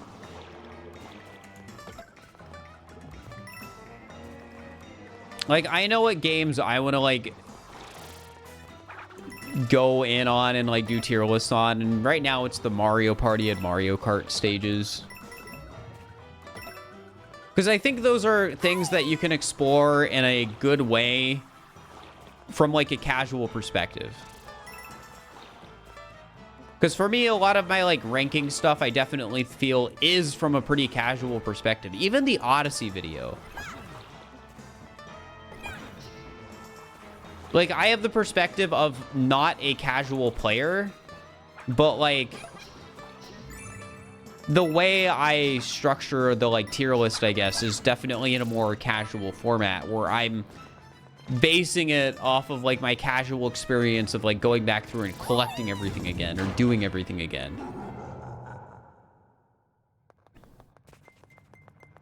Now, I gotta take it, like, a step above and, like, make sure I know, like, in Mario Party, what the happening spaces do and what things on the board do.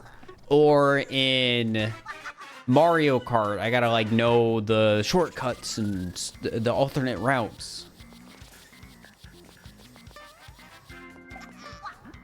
But generally speaking, I can still, like, approach it from, like, my casual retrospective sort of perspective.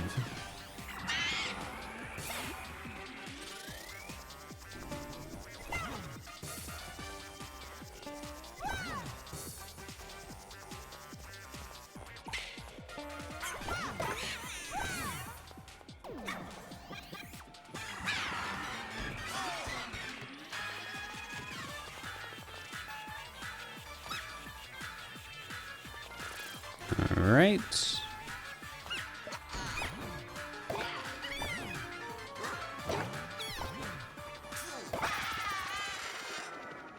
Should rank each attempt on this challenge? No. But yeah, if I ever rank every Pokemon, it'll be on the second channel. And even then, I don't even know if I would want to make a video on that.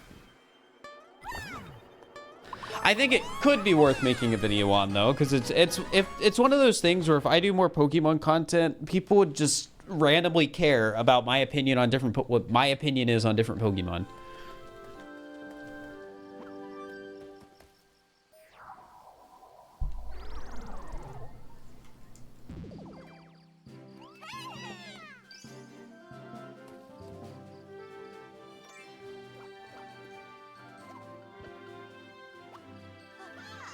One of these days, I also want to make a video that's, like,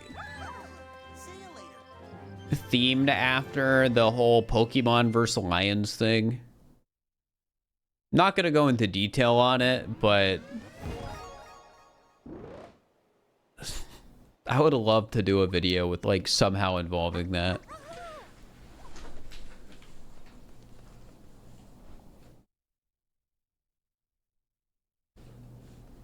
Totally accurate battle simulator VOD. It wouldn't be that, but somebody should do that.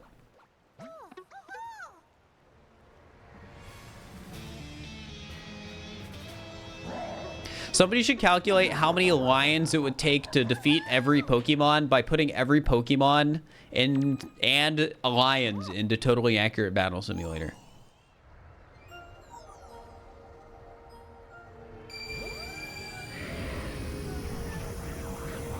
That's a lot of lions. It is a lot of lions.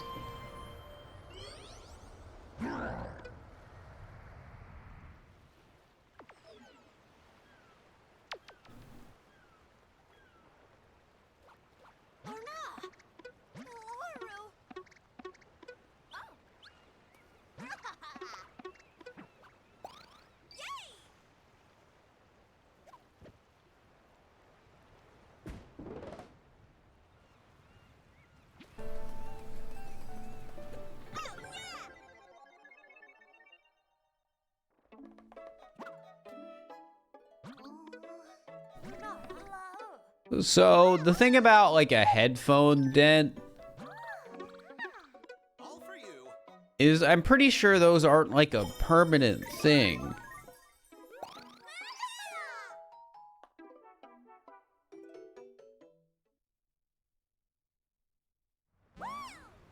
Pretty sure those go away after not that long amount of a time.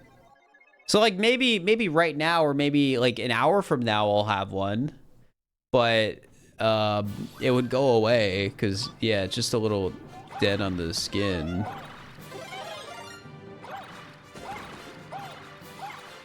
Typically.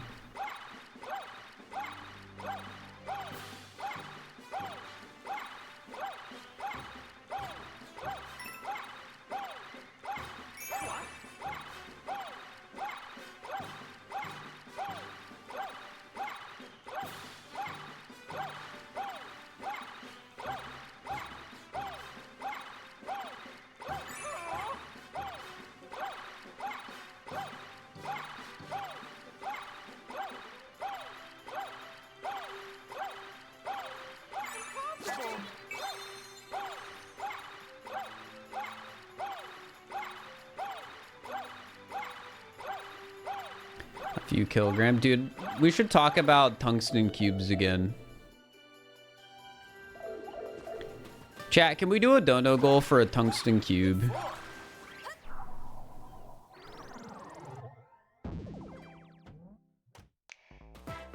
How much? Like $4,000?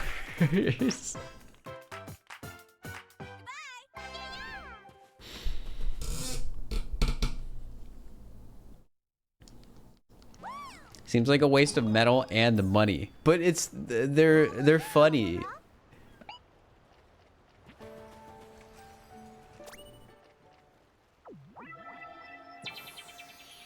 They're so heavy.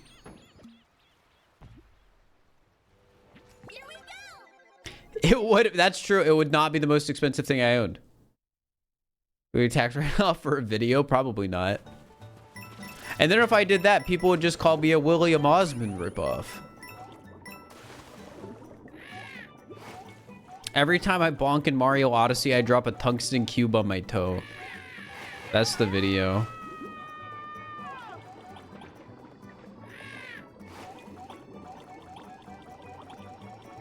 I wonder what seawater tastes like. That would actually be very bad.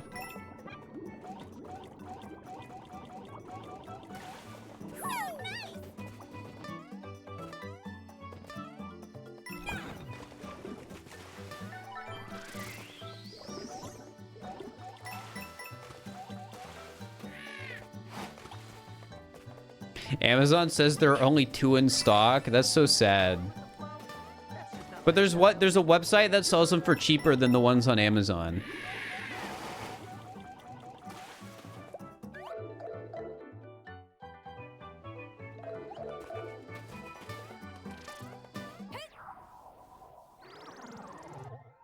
I don't know if the miners digging up tungsten are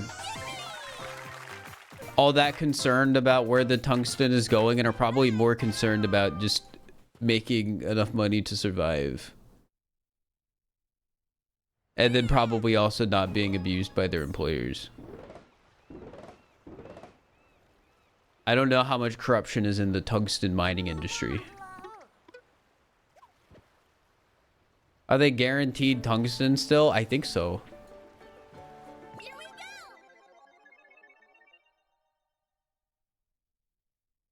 Isn't minor what I said? Sanan, thank you for the prime. I appreciate it.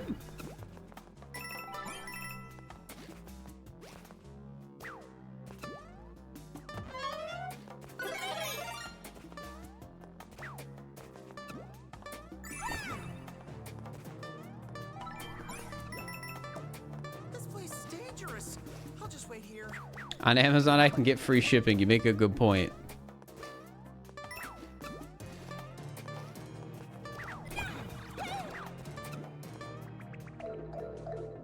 The mining industry is a shady one. It is, I think.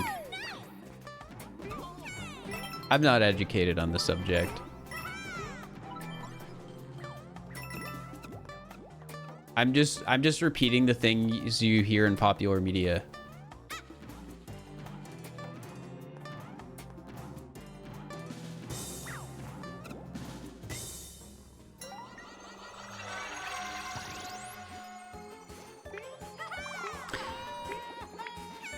Your uncle owns a mining company. He could get you some tungsten. All right. Well, so the thing is, I was looking it up. So the reason these tungsten cubes are so expensive isn't because tungsten is expensive.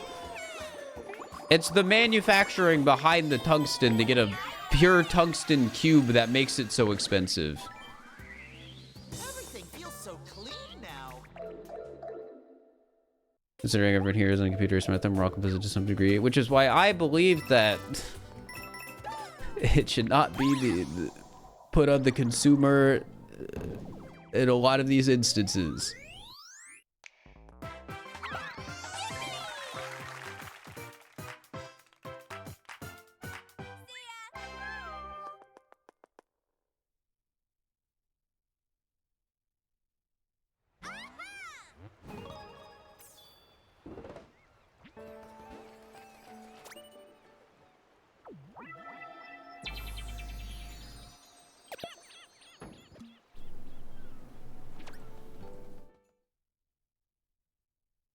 But that's also a discussion with a lot of nuance.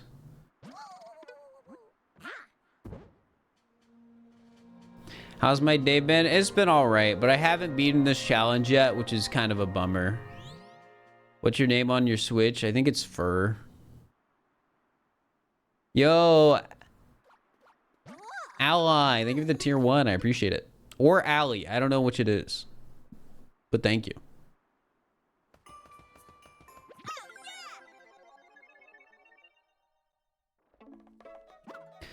Pineapples and pizza are fine. How far do I think I'll get? I don't know. My favorite drink other than water is definitely just sparkling water. Yeah, I've been cheating. And when I say cheating, I mean I've been buying Liquid Death, the flavored kind, on occasion because it's really good.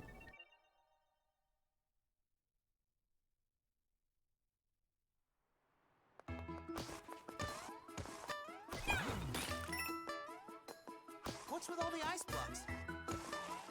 I know it's an expensive product. And I should just be buying like LaCroix or something. Because it's substantially cheaper. But I'm sorry, it's hard. It's good. I like it. You can do it. Can be referring to any number of products. I'm specifically referring to the sparkling water brand Liquid Death. Their flavored sparkling water is yummy. Did you try blended pizza? No, I don't think I want to try that.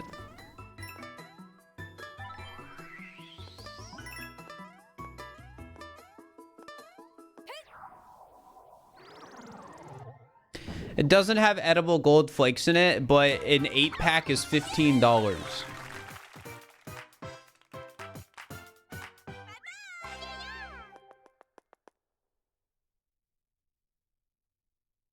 Now, they're tall cans. Don't get me wrong. They're not like the small LaCroix cans. They're like double the size, but still. The equivalent ounces in LaCroix would be like $8.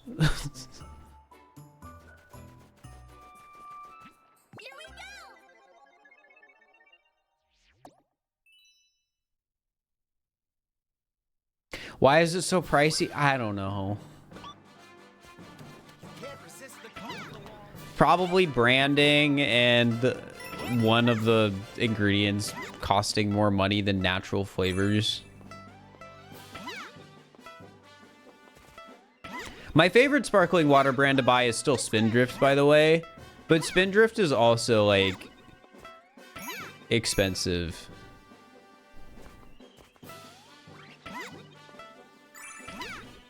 But when I drink Spindrift, I don't get natural flavors. I get lime puree. So I feel a bit better about drinking it because I don't know what natural flavors are. You ever think about that, chat? You drink some LaCroix or bubbly and you're like, why is it what is a natural flavor?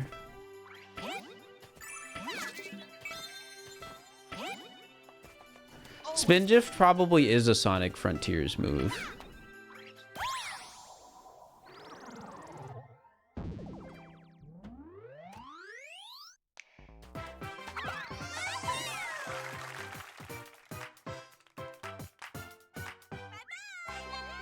No, you've learned what they are and you prefer not to know. I mean, it's just it's a lab made taste, right? That's like literally what it is.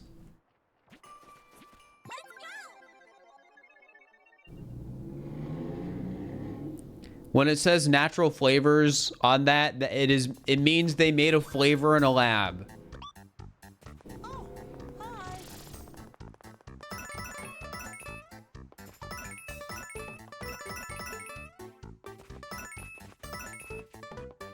Did I not hit the right one? Oh my god.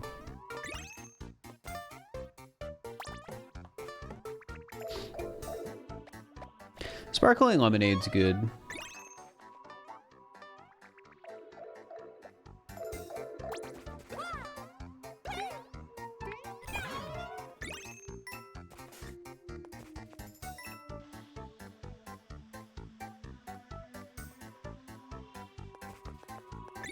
Natural flavors not naturally produced. That's how they get you.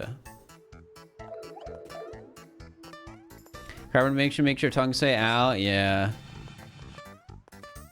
Not me.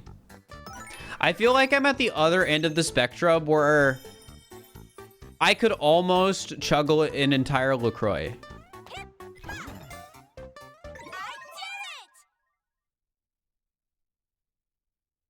There's times where I'll open up a can of sparkling water and then a bit later I'll be like, oh, I didn't really drink much of this.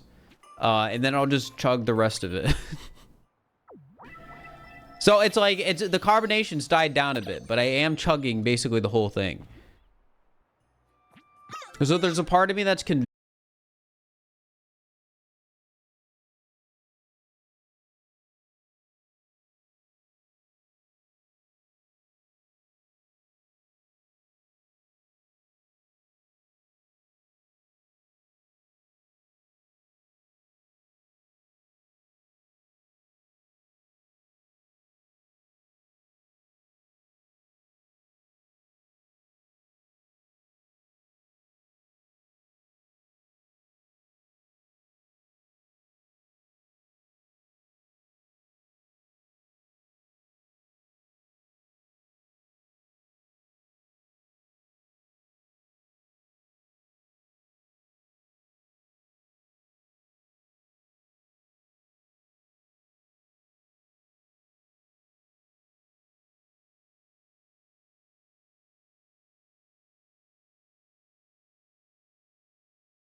It's one of those days, yeah, but I need it to not be one of those days.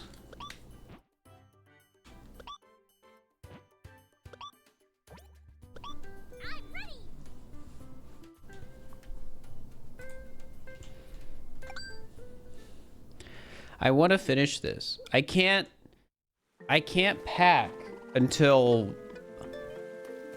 like, none of the stuff back there I can start packing until I'm done recording.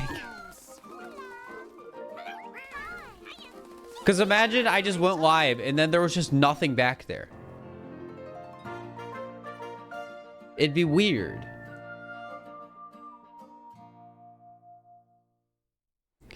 Gosh, I'm supposed to stream Among Us Monday as well. It might not be a Mungy Monday. Is Altaria coming to Seattle? Yeah, I gotta have Altaria come. See Swablu today? It's impressive how easily that sits on Altaria's head. Just get a green shower curtain? I have a green screen.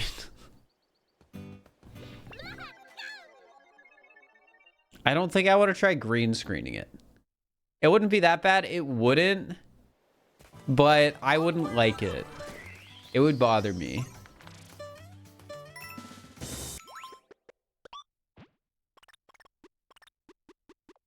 You haven't won the lottery? Let's use it. That's a good point. I wonder if it'd be worth, like...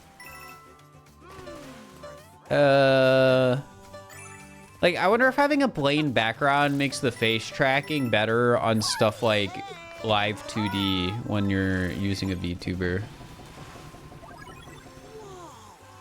How do we know it isn't a green screen? I could go back and grab something. I'm not going to. But I could.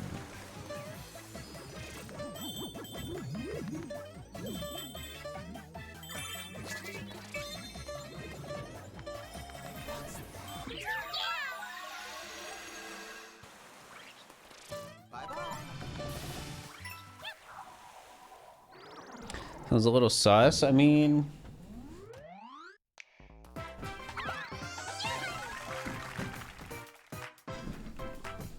I'm gonna be sure Swablu's real. It's not. It's a plush.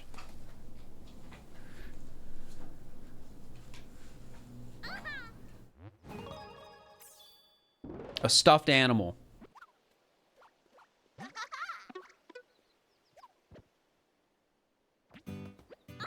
What ended the previous run? I was reading chat while dodging enemies.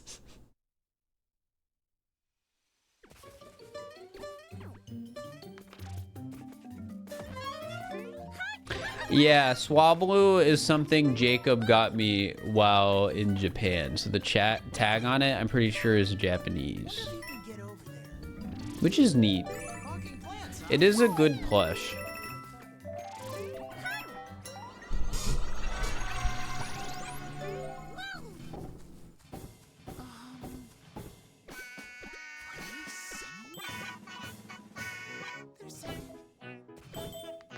Well, it also makes sense that it was the Swablu plush, because even though like Swablu Altaria aren't my favorite Pokemon,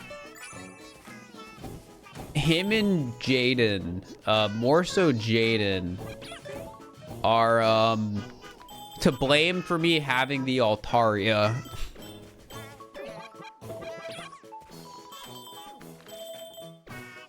There was some peer pressure stuff going on, which is why I bought it. I forget who was in a Discord call when I bought it, but there were some people in there.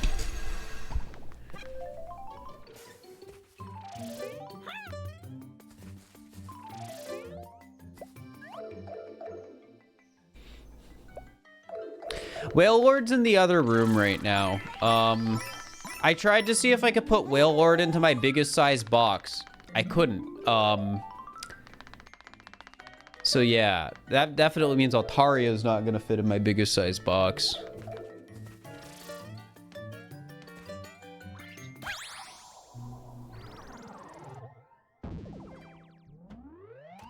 Better to get peer pressured into Pokemon than drugs. Yeah, that is true. I am bringing the bed couch. See, the biggest problem with me moving was when I moved into this apartment. For the most part, I bought nice furniture. Like over there, you guys can't see it, but I have a Target lamp that was like 40 bucks.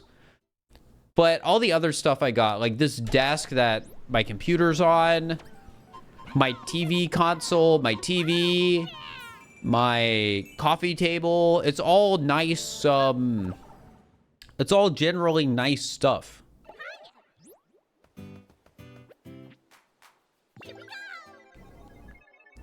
Lamp reveal? You guys don't need to see the lamp. I was in Danger's stream recently, though, when he was visiting a friend. And in the background, it was like, whoa, I have that lamp. It's like, whoa, it's the lamp from Target. Love that sound.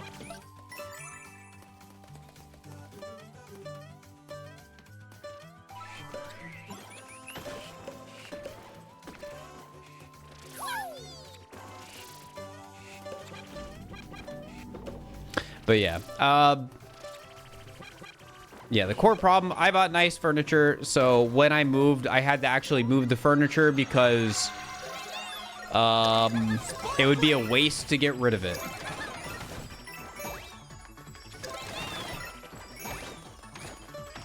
Great job.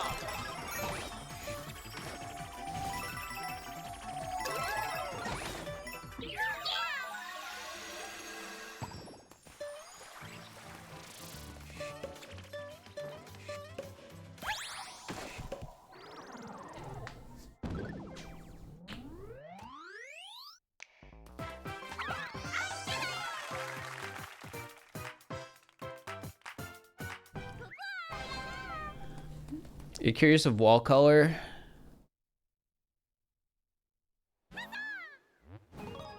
I think it's still white. Well, I think it's more white than the current wall color, you know?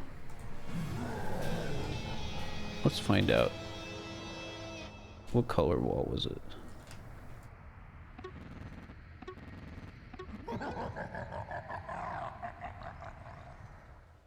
Yeah, it's white.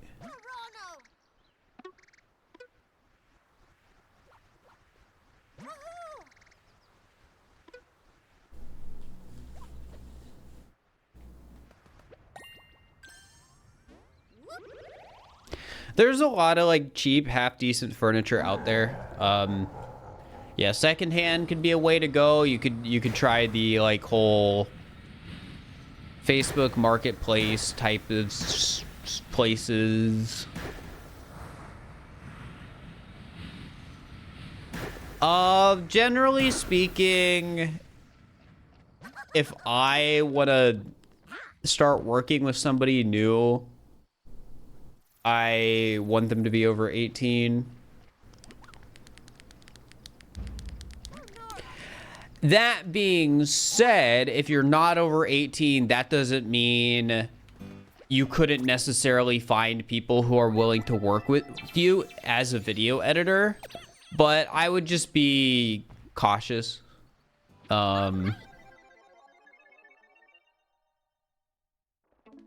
don't know the...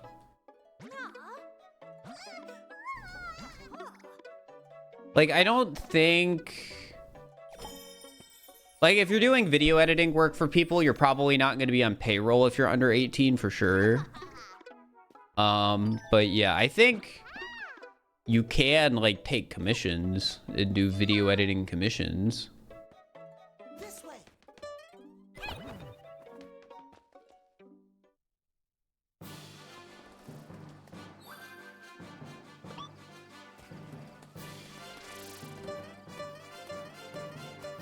See you later.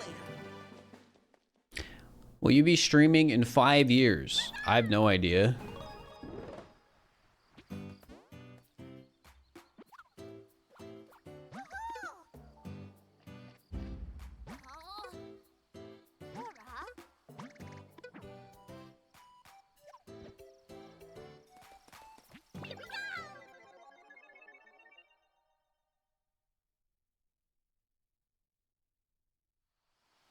Or doesn't even know if it'll be streaming tomorrow. Well, you're not wrong, but I pretty much have to stream tomorrow.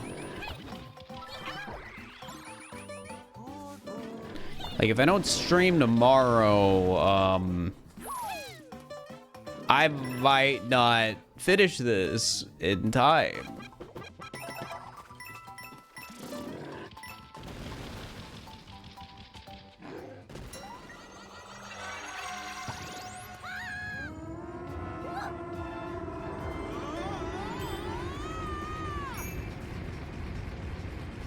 There's a Mario Day, that'd be cool.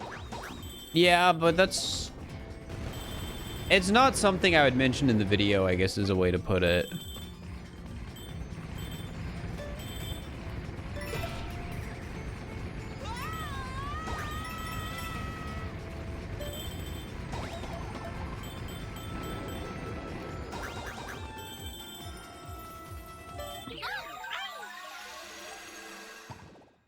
That was wild.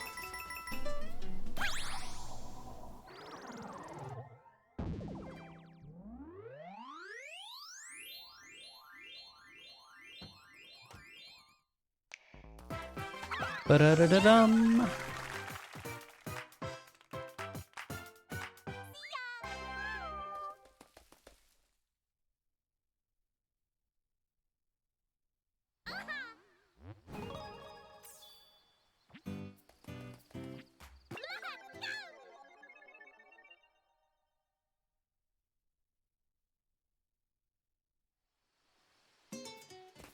I wouldn't, if you want to be an editor for somebody, I wouldn't look at it like, oh, I want to edit for this person in specific. Like, if your goal is to do video editing, I feel like going into it with the mindset of, I want to edit for specific YouTuber is not a good mindset.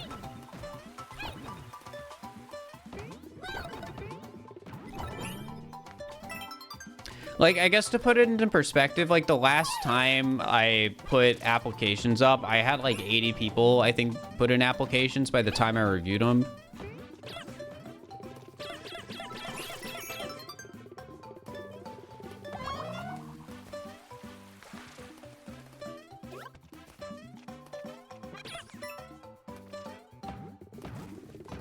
How's it going? It's going all right.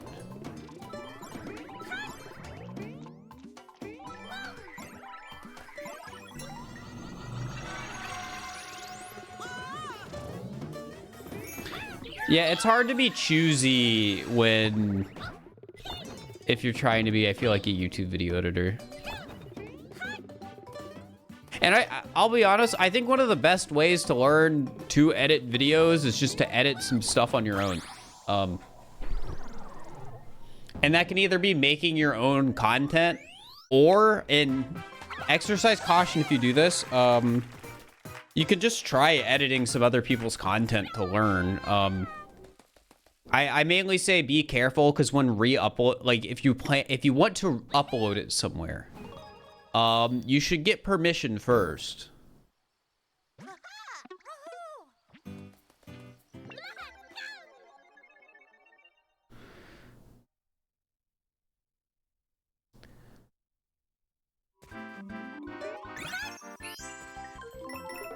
That's fair, that's fair.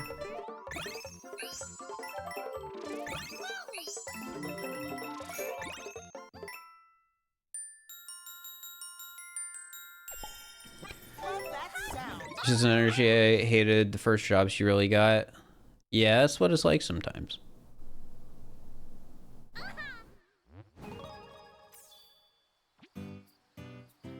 It's basically like tracing an art. Well, I don't think editing somebody else's content is the same thing, because I think there are instances where with the proper consent, if you are editing content for somebody else and they're like, yeah, sure, you can do that, and they're fine with you even monetizing that stuff you make, you're not doing anything wrong, like, as long as you have the permission. Like, it's not really the same as tracing art to learn.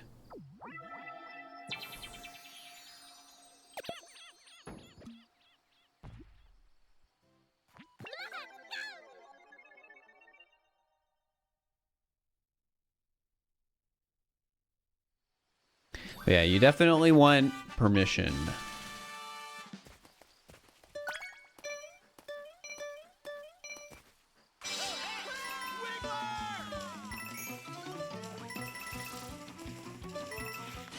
Wow, zippy.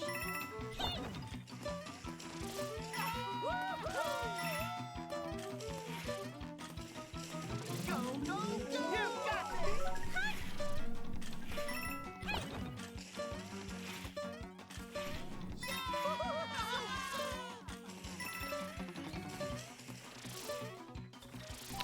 Alright. I need to actually like not look at chat when I'm doing levels where I'm running, because I've lost too many runs today to reading chat.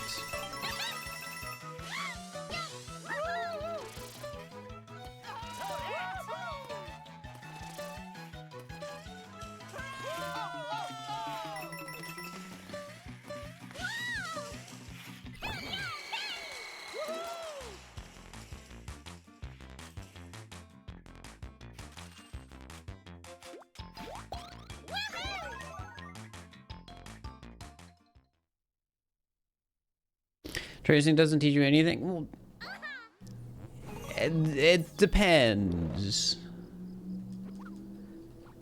Like, you're kind of right. I think it's better to try and look at somebody else's art and, like, imitate it than it is to just trace it. But that doesn't... I don't think that means you can't learn things from tracing art.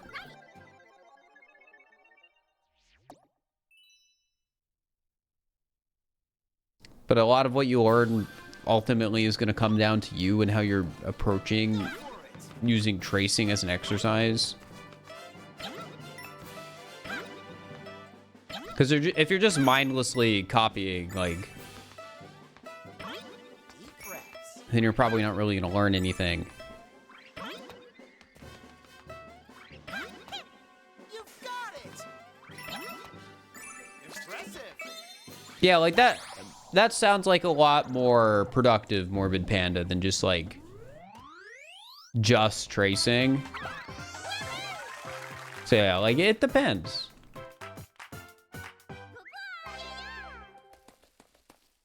Yeah, you have to use your brain. That's the biggest takeaway, I feel.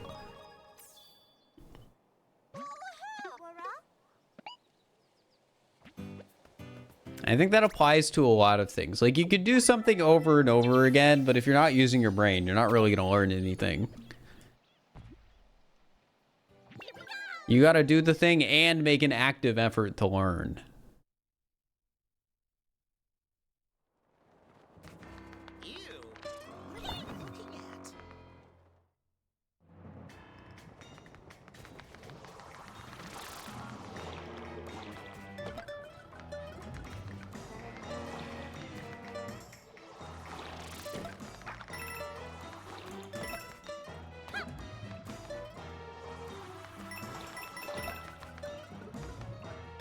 All right.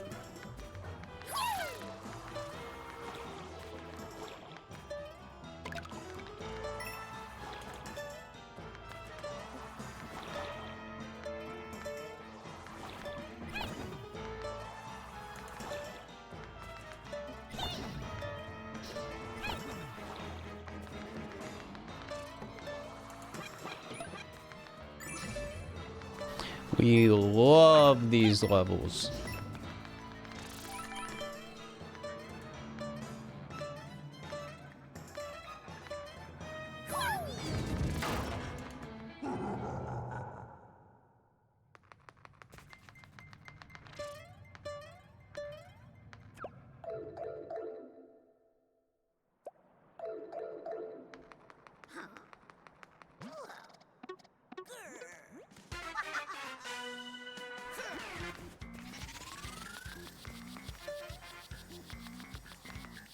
I mainly don't like the castle levels in Damageless because stuff just sort of spawns in front of you. And it's annoying in Damageless.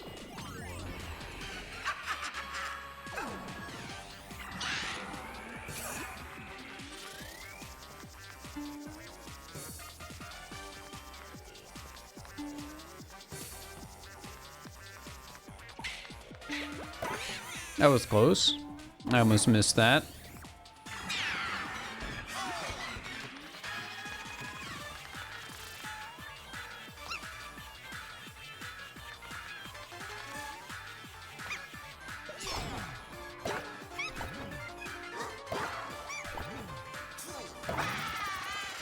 And there we go.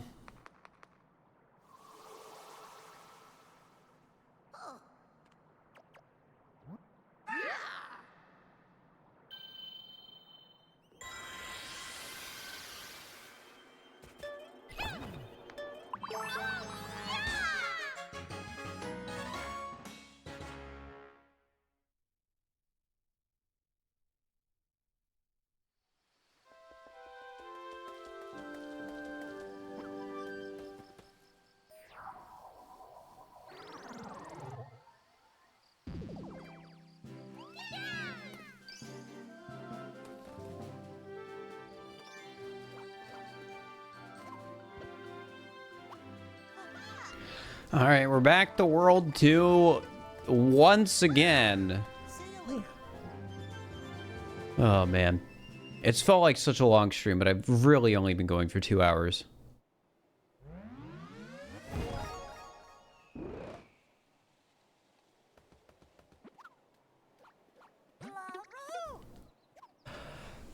This really is one of those challenges I am just ready to be done with.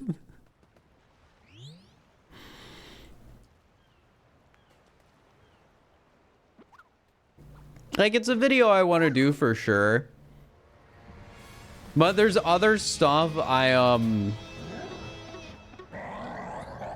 just want to do more.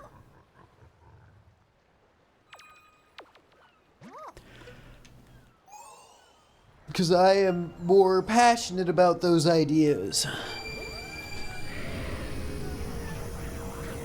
But I kind of need to finish this one because it's I mean, it's my job. I have to make videos.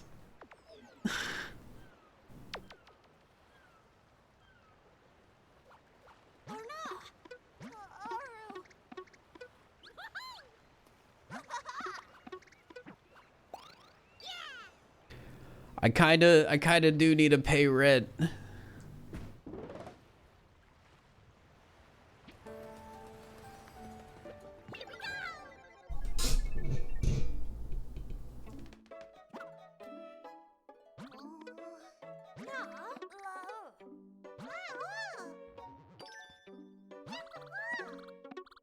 All for you.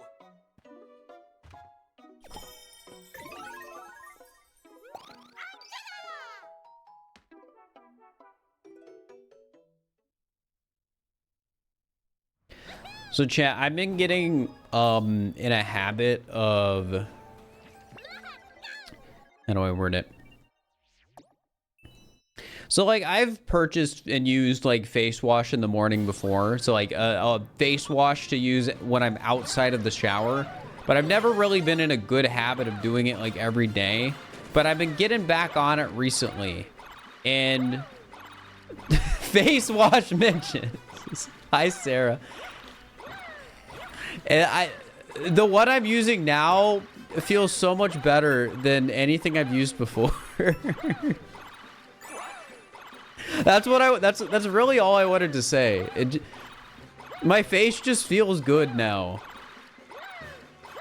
Because the generic men's face wash I had used before was just, it felt tedious to use, and I didn't really feel all that special after it, but now I feel good. It is nice.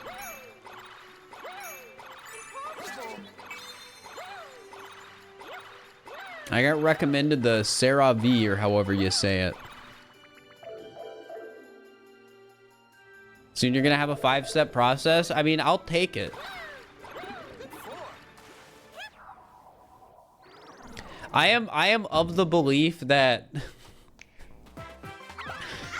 as a content creator, it is beneficial to try to do things that will make you look attractive and keep you looking attractive. So I mean, it wouldn't hurt. Like we live in a society where it pays to be attractive, and I think content creation, that is true. So, you know.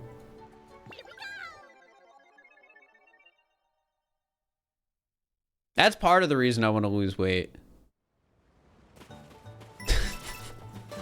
The real motivator though is I just personally want to be more attractive. And anything about it benefiting from a like content perspective is just a side thing. Looks max. I'm not gonna looks max.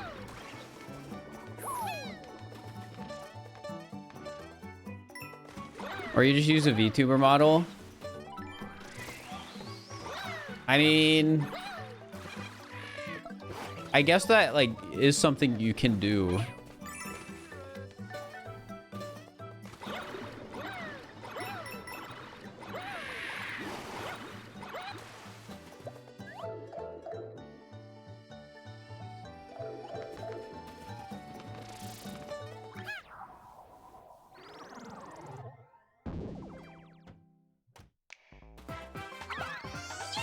Do you have any Mario Wonder videos planned? I'd love to do a speedrun video at some point. Like properly learn the speedrun route and do all the glitches and like do a live commentary during it where I'm like, oh, this is what this is. This is why it's cool. We just saved a ton of time. Because I've done a few videos like that for like mods. And they're fun to make.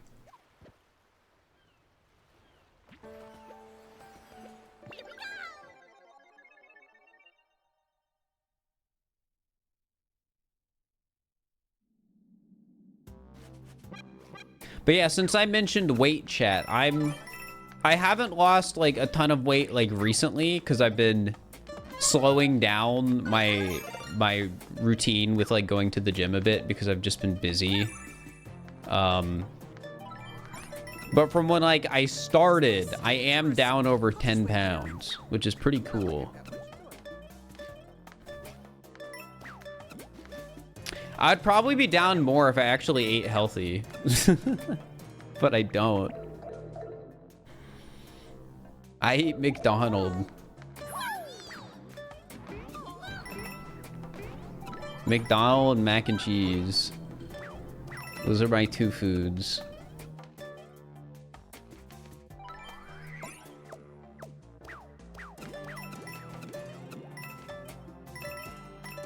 I have gotten better at eating not like a toddler though, to like a degree. One of my favorite places to pick up food from is like a Turkish place.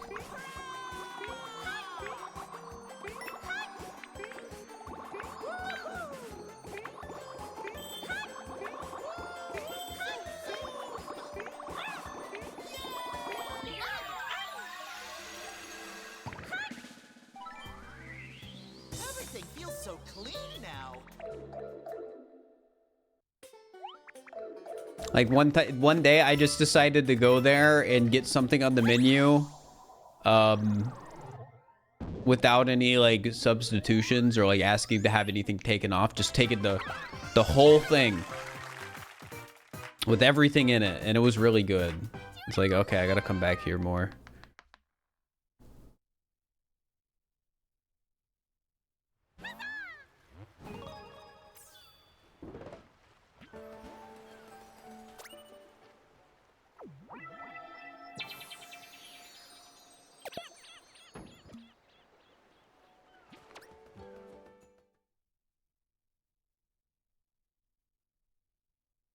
Middle Eastern food is good for healthier options, lots of flavor for sure. Yeah, I still need to just get better at eating a wider variety of food. It's just hard for me.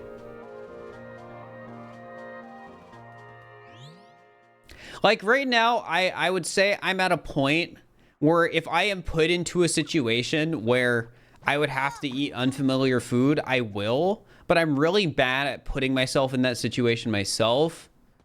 And I also still generally refuse to eat fish because it grosses me out. But I'm okay with that one. I'm okay with not eating fish. But generally with other stuff, I try and I'm just like, okay, I'll order something.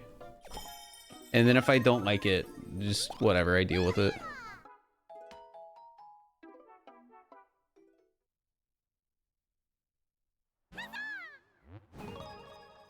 Love fish. A lot of people love fish. I just can't do it. I understand me not wanting to eat fish is just unreasonable. Like, I have no real good reason for it besides I'm like, fish weird, fish gross. But that's the only reason. It's the most childish reason.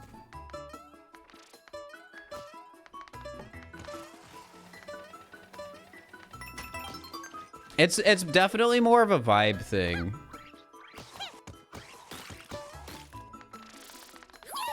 Like I've eaten like I want to say the last time I had a fish like based product was I think I had fried calamari. Oh, that was close.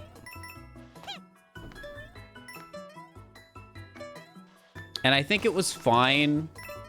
I didn't really care for it. But yeah, generally speaking, the not eating fish thing is a vibe thing.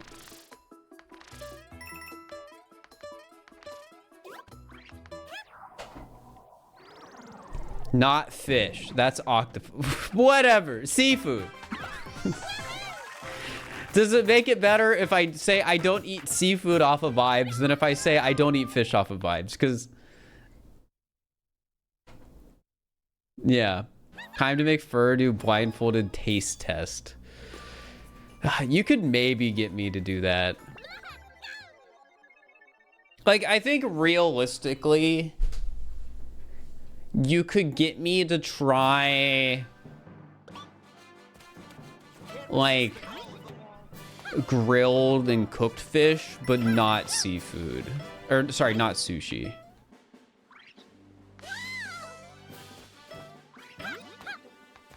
Because raw meat in general, just, I can't handle.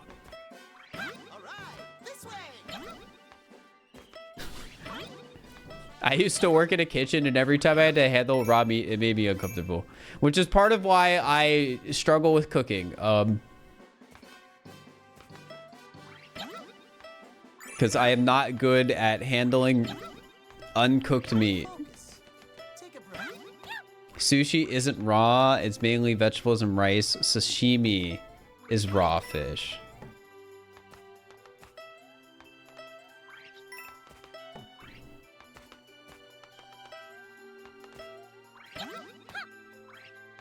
So no K barbecue, I'm hearing. Well, in the instance of like K barbecue, I'm not the one cooking it, so it's not that bad.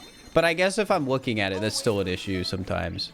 Like, I've gone to like barbecues where when you're like waiting in line or whatever, you'll get to see them like handling this massive amount of meat as they cook it, and that makes me uncomfortable.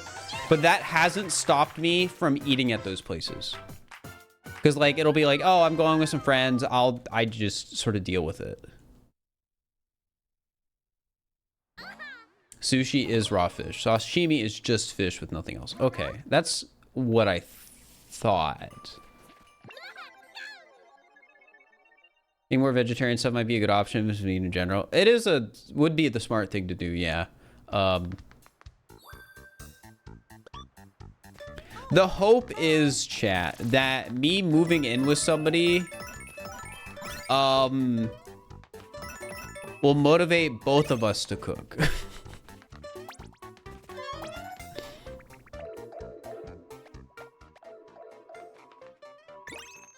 Because in general, it's a lot easier to cook for two than one.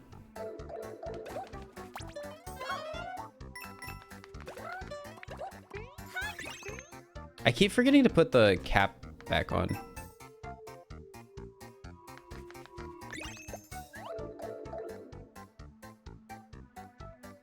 I think it'll be also just be easier to get out of my comfort zone with trying different types of foods if like, because like most of the time when I try food I don't normally eat is when I'm out with people, because I usually don't like being the one to say no to not go somewhere. So then I'll get put in a situation where I have to order something that I haven't tried before.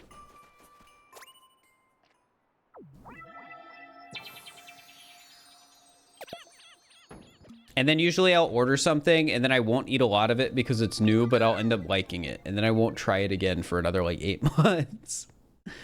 Oops.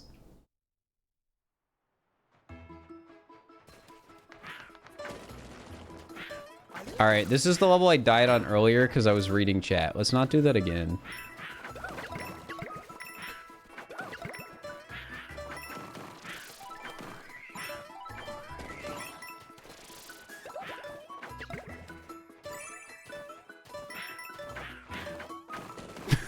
I wasn't even sure I could crouch under that, but I knew if I jumped, I was taking damage.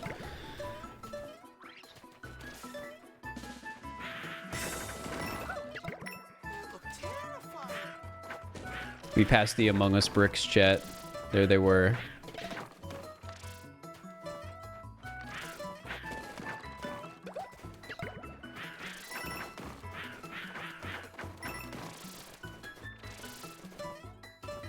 Man, that level isn't even that bad.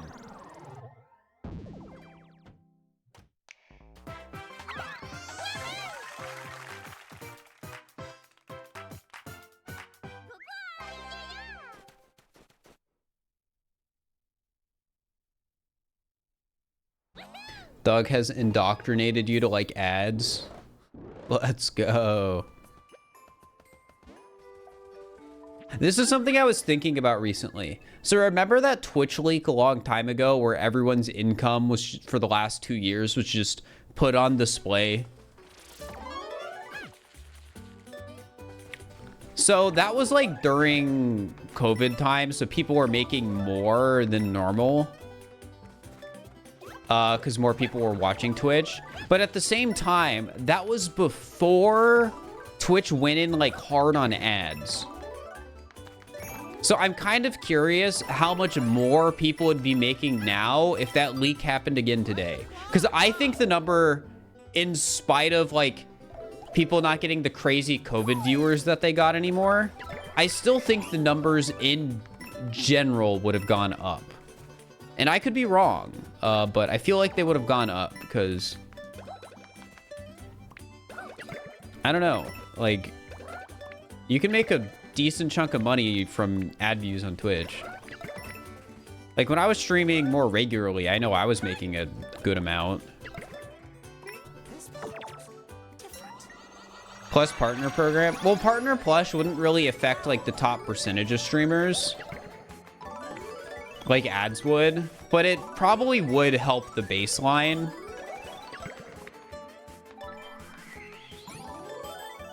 Because like partner plus, like with the 60-40 option is really good for creators. Like with all the garbage stuff Twitch has done, that's like actually a good thing they've done, which is crazy.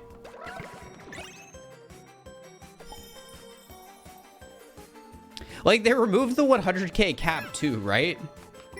So now they just have full transparency with how to get 70-30. It's like literally just better than what it was years ago.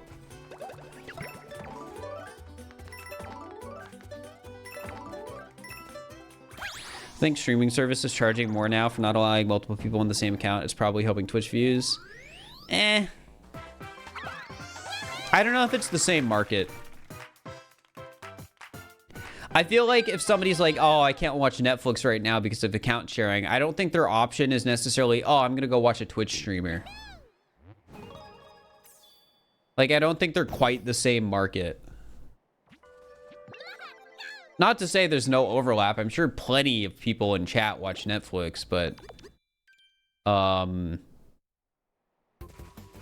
don't think something like that would have a crazy big impact.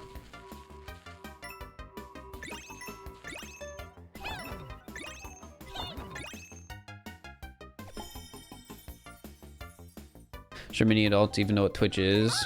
Yeah. Though more and more adults are learning about the world of content, the guy I bought my suit from, or the guy who was helping me at the store when I got my suit. Also, Matt, thank you for the tier 1. I appreciate it.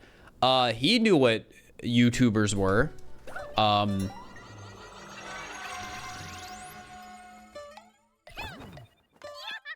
So yeah.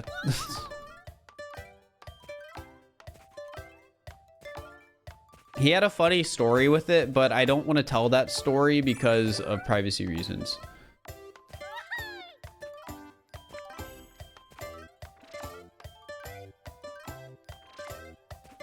It's so funny jumping ahead on this level because you just don't hear the coins popping in. Or, well, you, like, kind of do. Because, I don't know, it's just weird. It feels like something's missing.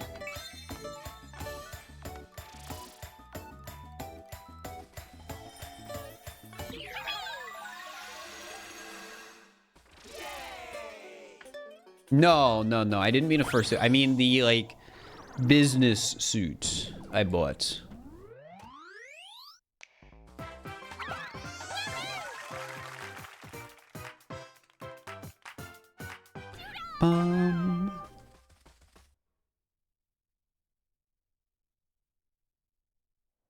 I'm glad I do have a, like, proper suit now, though.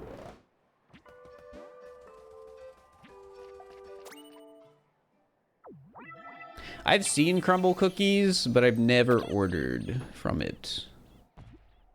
I'm not a big cookie guy, I'll be honest.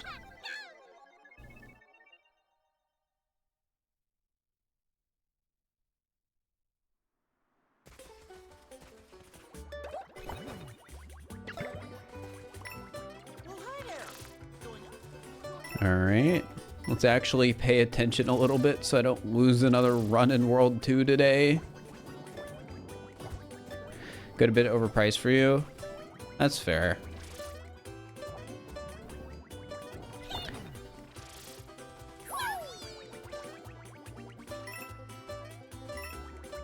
Some places just have expensive cookies.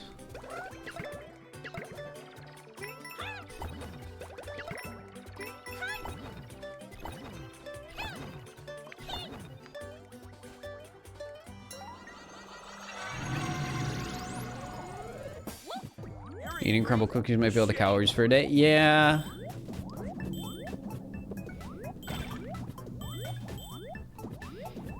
Being aware, I've said this before, but being aware of how many, like, calories I roughly lose when on a run has definitely been one of the biggest contributors to me being more aware of what I'm eating and, like, eating slightly more healthily. Because it's really hard to justify something like a soda when you know it's 300 calories, which is like 30 minutes of your run.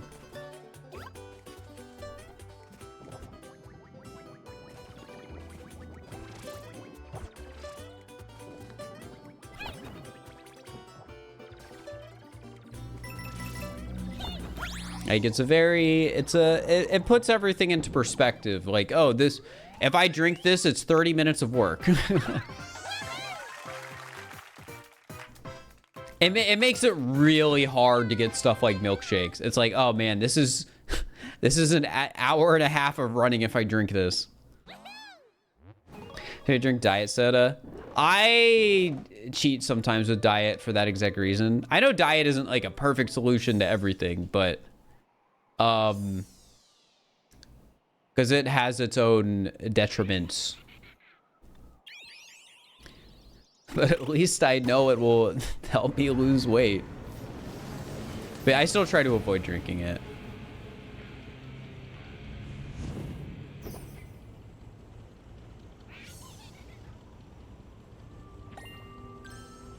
Yeah, I don't know the exact research on, like, the long-term effects of aspartame or however you say it, but I just know I've heard it's not the best.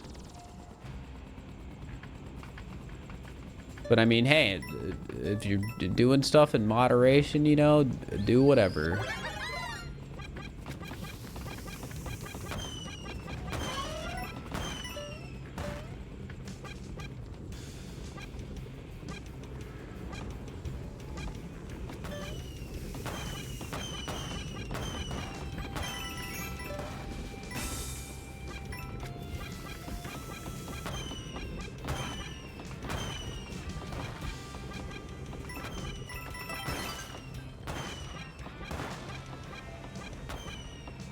It's one of the most studied compounds and has never showed significant side effects. That's also something I've heard. I have heard that aspartame is something that is actually not as bad as people think it is.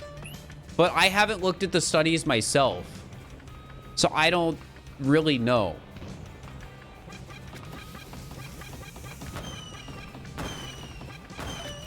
Because, like, I've heard it's bad, and I've heard, like, well, actually, it hasn't been proven to be bad.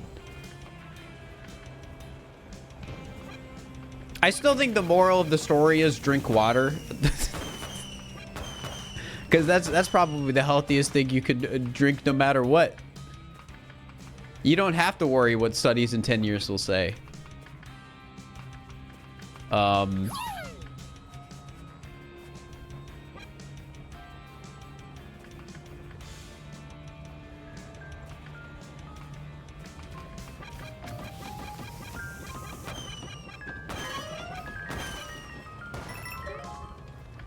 All right, don't grab the thing this time, because that killed a run earlier.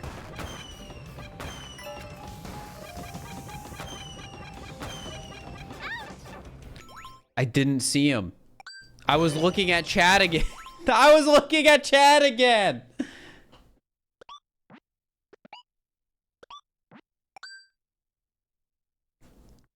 Here, let me get some more water. He was also hidden in the Wonder Flower, but it was also just me looking at chat. But yeah, I'm thirsty. I gotta get some water. I'll be right back.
All right, I'm back.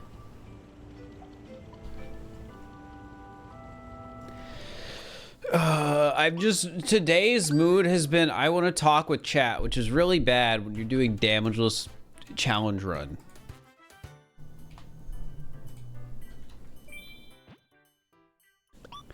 Reset count is 18. That's crazy.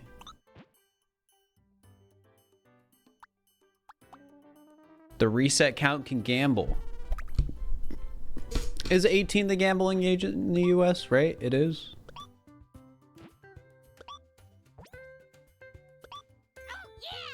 I guess we're blue toad. Yeah, 21 is drinking age. Okay, I knew that. I just wasn't sure if you could, you know.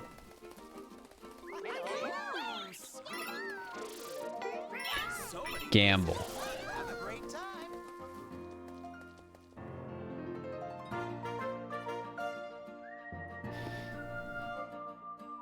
Varies by location. Is it not federal law? I know the casino thing. But I thought gambling was federal. US, they ID me and girl didn't know how to find the age on a passport. I'm sorry. At first, I thought it was gonna be a story about how they didn't take like a Canadian ID or whatever. Because I know a lot of places will not take foreign IDs unless they're passports, which sucks.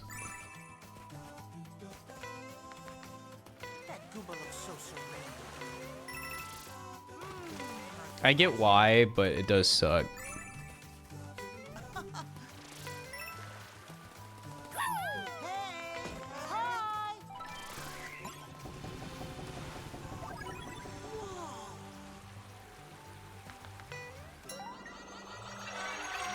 Singapore is 20 for gambling. What a weird age. But then again, 21's actually the weird age to let people do stuff. It's not a round number at all. Chat, why is it 21? There's got to be a reason, right? Bye-bye.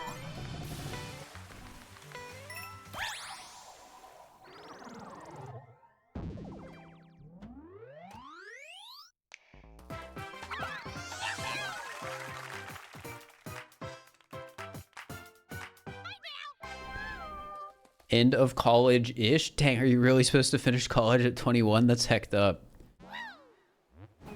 It's prohibition. It's so less young drivers or drunk drivers. But why 21? That's my question, not why isn't it 18? Why is it 21 specifically? Because that just seems like such a specific number.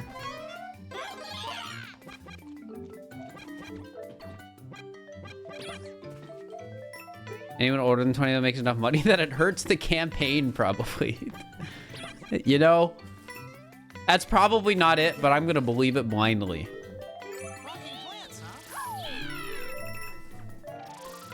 Oh my god, I almost took damage because I was reading chat again.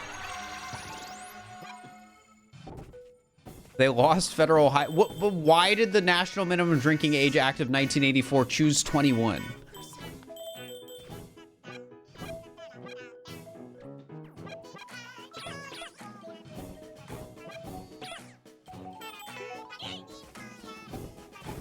Like, that's what I can't figure out.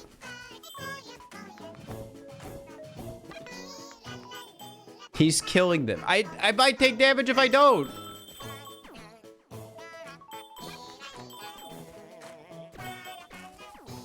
Look, he's coming. He's gonna kill me.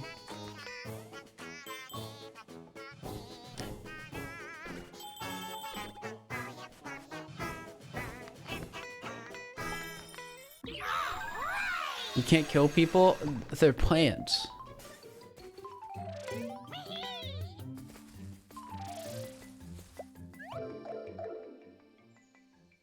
Well, we understand they wouldn't get federal grants, but why did federal choose 21?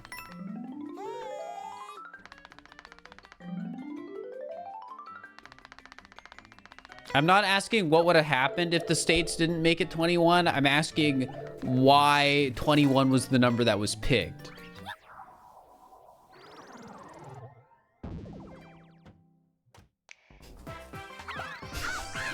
Louisiana was the last to hold out. Crazy. It did have to do with prohibition. What the heck? We 21 was the age of adulthood. Well, now we gotta go back deeper. Why is 21 the age of adulthood?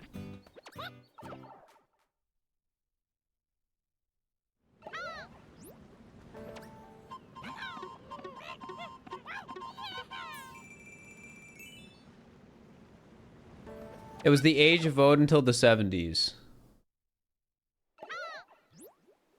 Okay, I'm fine with stopping there. Yeah, that's fair. I'm satisfied. But wait, why did they make the voting age 21? We don't need to stop yet. Love that sound.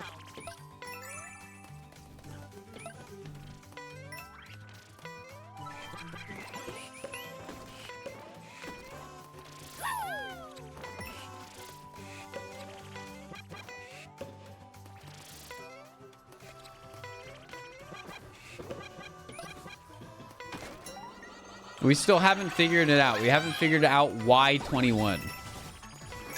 Great job. Why was 21 the original voting age?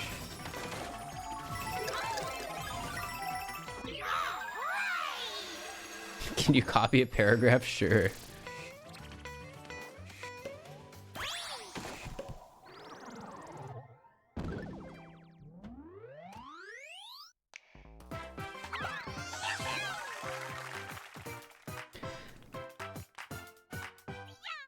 Then journey back to English common law. The age of 21 actually represent one becoming an adult. Adults carry the privilege of voting and becoming a knight. So we're talking. So it's England's fault.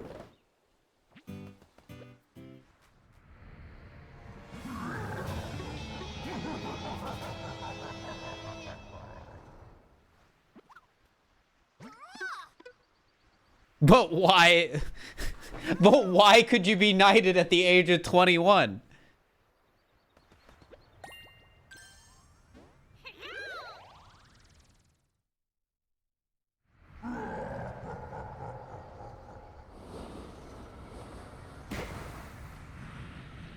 We could do this all day. Somebody's gonna have a reason.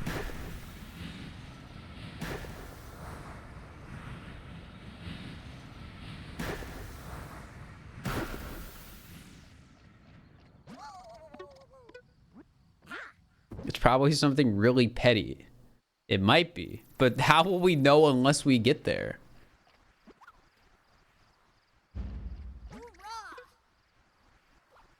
No, we've already got over the RB campaign. We're and why it got swapped to 18, but why 21? Why were you knighted at the age of 21? Why was that the minimum age to be knighted? I think that's where we are.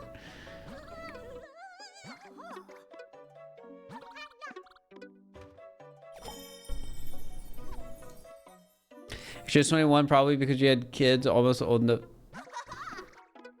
Well, that you're just guessing.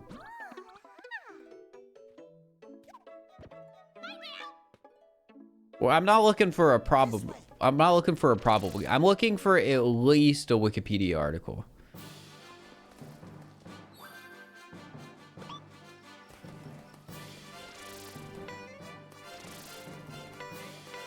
I'll even settle for like a misinformed like blog post.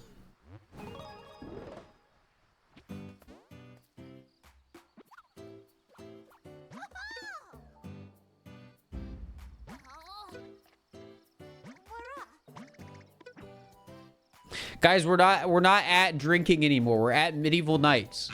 You guys got to get with the times.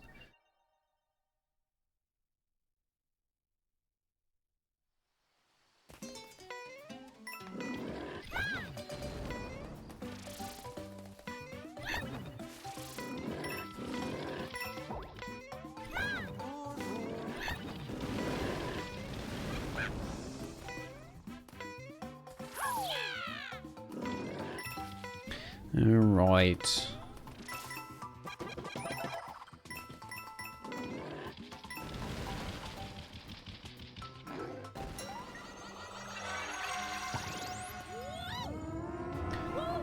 So allegedly,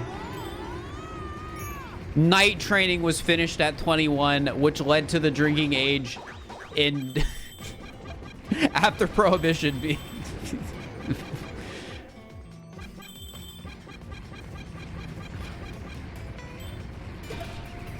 You know, I'm fine with this being the solution.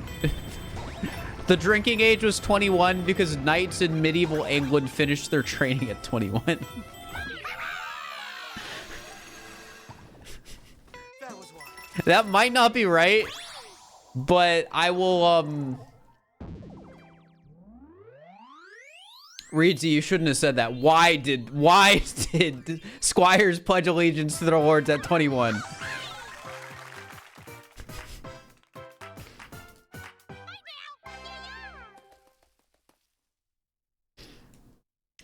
Why do we have to go deeper? Night started as we don't care about the number 7 today. We only care about 21. I'm content with like a small number age just being, oh, they're not too small anymore. Like, we don't have to do any research as to why knights started at the age of 7. Like, I am pretty content with the finishing at age 21.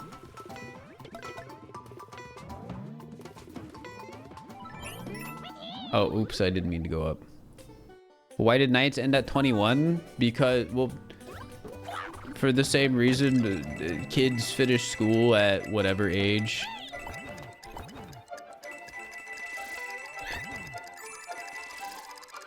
You're just like, you know, you're done. You do your 4 years.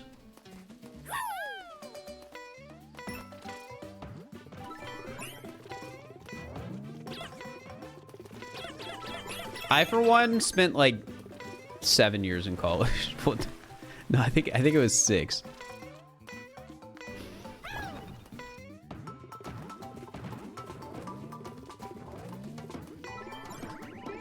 I, for one, didn't go. Nice.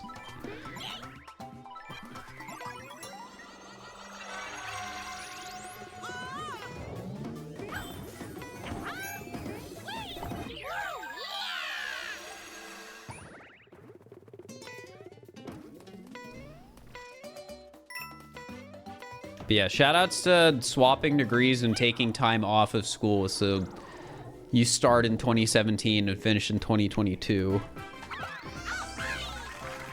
Is that even right? Yeah, I finished in 2022 because when I was doing my taxes this year, I didn't have a 1099-T. That's how I know I finished in 2022. I didn't have a 1099-T this year.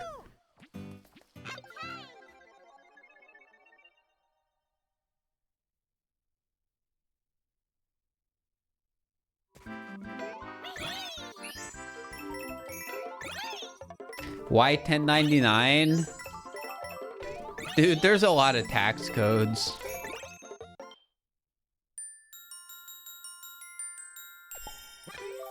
I hate to break it to you. It's probably really easy to find out why 1099.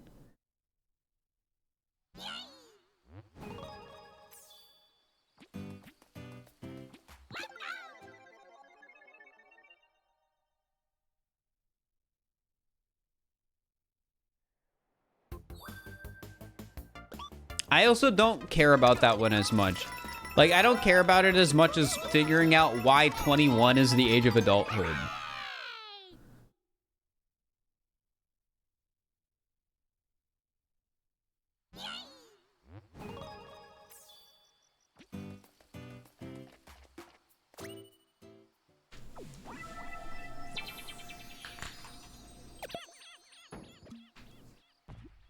Is 401k the 401,000th savings account? Probably not.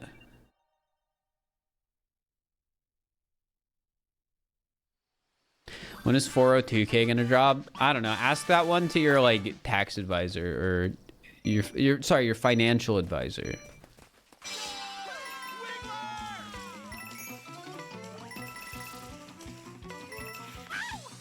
I, for one, chat, don't have a 401k.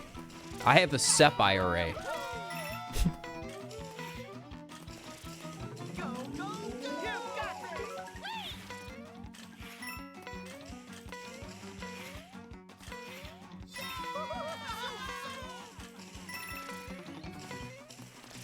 There was also a point where I talked with my guy about potentially doing a 401k with profit sharing instead of a SEP IRA, but I like the SEP IRA because I can basically do it all myself.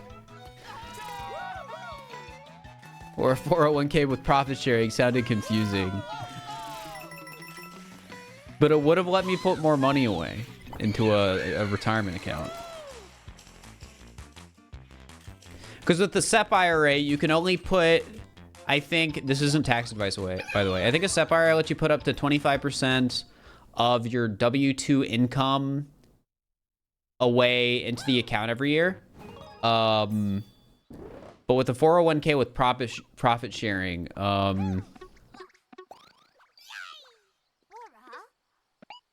you can do the maximum of a 401k, and then you can also do something with.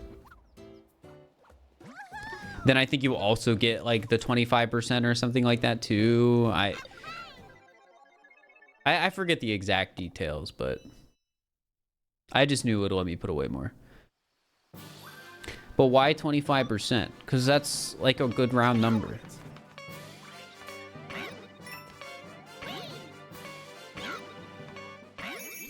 Ideally, your company matches your contributions to your 401k. See, I am my own company. I am the company. You got it. Well, legally, that's not the case, I guess, but you get the idea.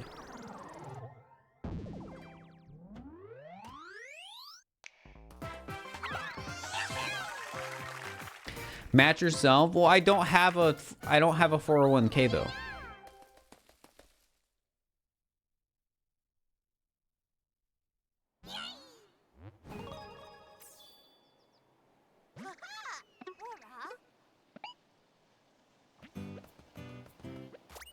Guys, I have an IRA. Come on. Yeah, legally you don't want it to be yourself. That's like half the reason it's good to set up an LLC, because it means you face as the owner of the company like less liabilities or whatever.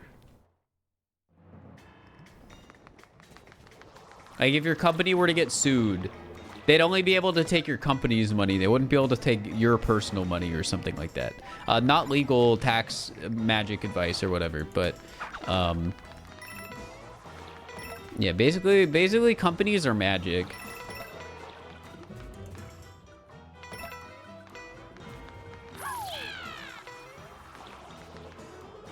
I can't wait till like 20 years from now I get 2 votes because I own a company. I almost took damage there.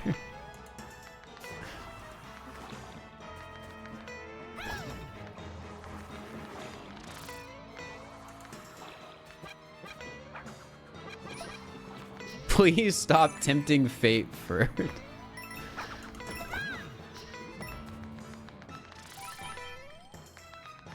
Kamehame, thank you for the prime. I appreciate it.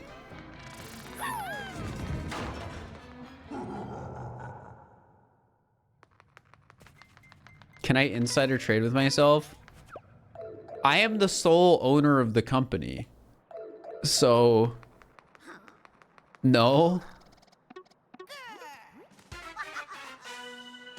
Should I get a vote for every shell company? Well, I don't think I own any shell companies.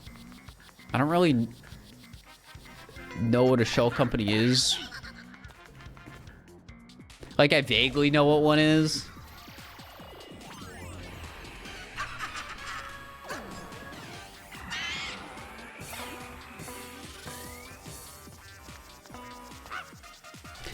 You cannot invest in my company. Honestly, not being the sole owner of, like, your stream sounds like it would suck. Unless you're one of those, like, YouTubers where your, like, company becomes less of, like, a YouTuber and more of, like, an actual company, then it doesn't really matter.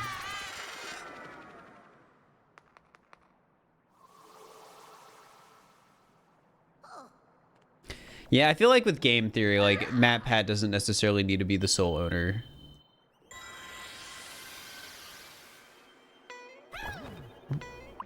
I think Mr. Beast is also a thing like that, where Mr. Beast is definitely more company than YouTuber. But he's the biggest... Mr. Beast is still the biggest YouTuber that, like, still looks like a YouTuber, if that makes sense. But it's a company. For sure. I must MatPat stop being the same guy. He's old.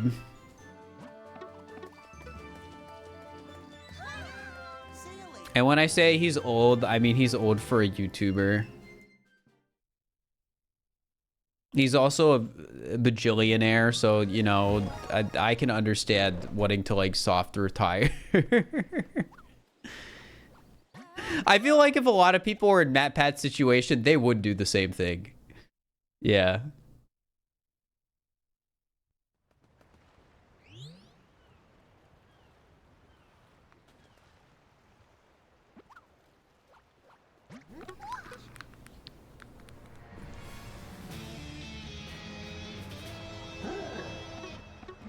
Would have sold out way before you did. That's fair. I mean, he does sponsors, but I don't know like what kind of sponsors he does. Or does he not do sponsors and I'm just wrong? Like, I'll be honest, it's definitely like weird and a bit sad to see MatPat like step away, but I never really watched much of his content. So it's like, it would be disingenuous for me to be like super outwardly sad about it, you know?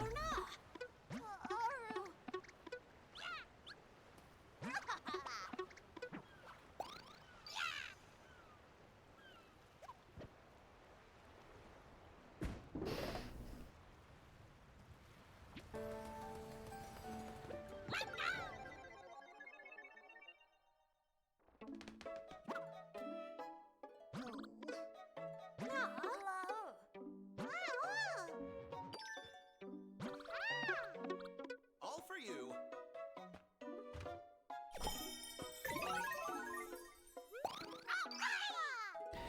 Like the Rooster Teeth one, whoop, you didn't watch, but that's a shame. Well, I mean, I actually watched Rooster Teeth when I was young. I remember watching, I think it was them.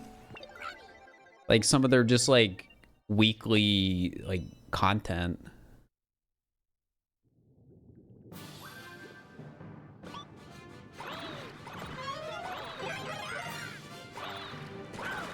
But to say I've watched any Rooster Teeth content in the last like 5, 6, 7 years, like, no, I just haven't.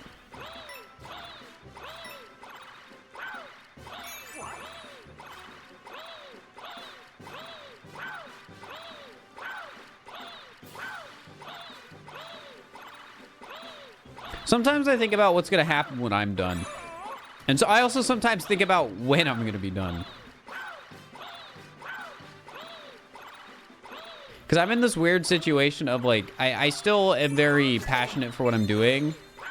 I just constantly worry about like, how many more videos can I actually make? And what I mean by that is, most people know me from Mario Odyssey. That game is like, is old. 2017 release. It's 2024 now. So yeah, the game is 6 years old. It'll be 7 in October.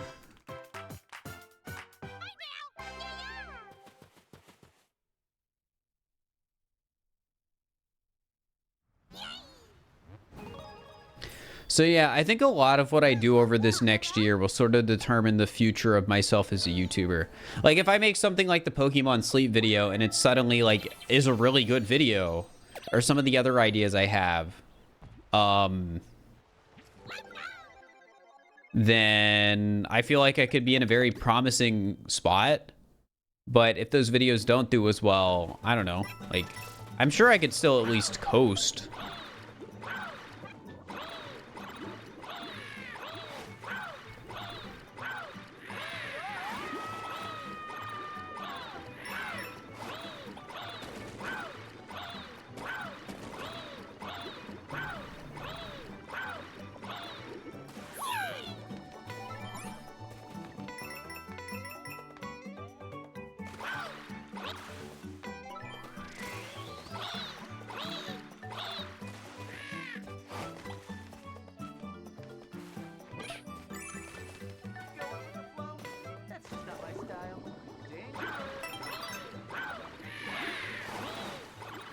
All right. Is this what you want to do with the rest of your life? I don't know. I couldn't tell you where I was going to be in 5 years, 5 years ago. Like I was doing content at the time. I wanted to do more with it, but it's not like I knew what was actually going to happen. It's the same now. Maybe in 5 years, I'll still be making silly Nintendo videos and I'll have like 5 million subs. I don't know. Maybe my channel will be dead and I'll be working at a grocery store. I don't know.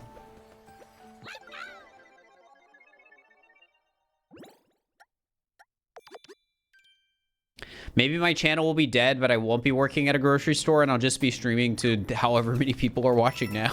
Like, who knows? Maybe the VTuber second channel will be more successful than the main channel for some reason, and not because the videos necessarily do better, but because I randomly become a streamer that gets thousands of viewers. Like, I don't know what'll happen. Like, I don't think that last one's gonna happen, but who the heck knows? You can see me working at a Publix. I mean, that's the one I want to happen the least. I don't want to have to work at a grocery store. I already did my time by working in food service. So I don't want to like double up and work in a grocery store.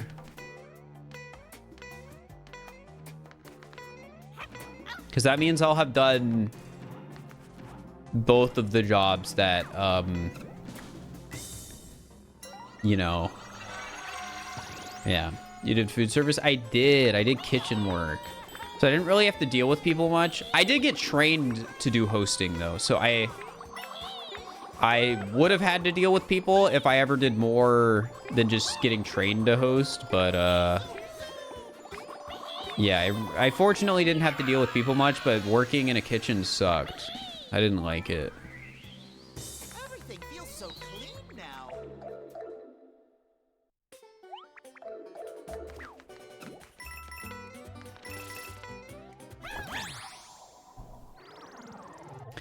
Yeah, I don't know what I would have to do if I'd have to get a different job, because I don't really have a backup. Like, my degree is I have a 2-year pre-business administration degree. And it's not like that couldn't help me get a job, especially with the fact that, like, in a way, I'm managing my own business by being a YouTuber. But I feel like the YouTuber work mention only goes far if I'm in a related industry.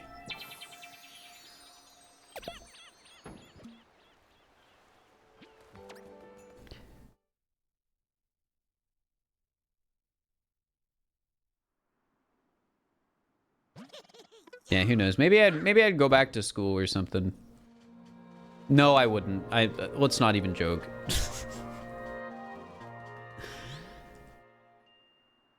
like if my stream fails, I know I'm not going back to school. That's just not happening.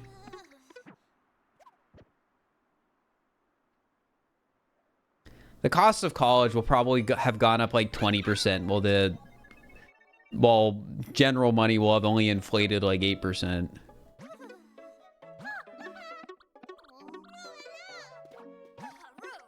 And I just never liked school.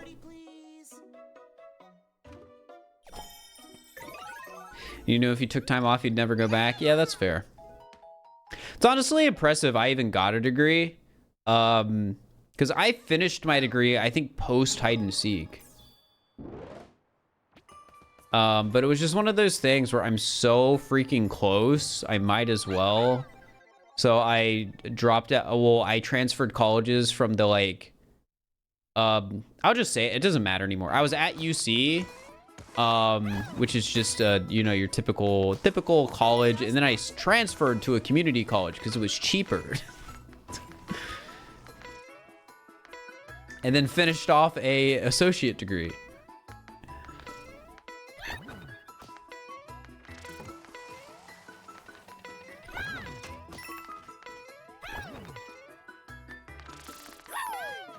You can do it.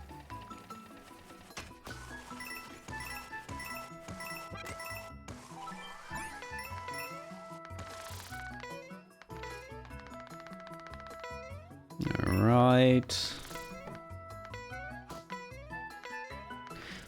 What does smile do? Everyone in chat has to type smile when it happens.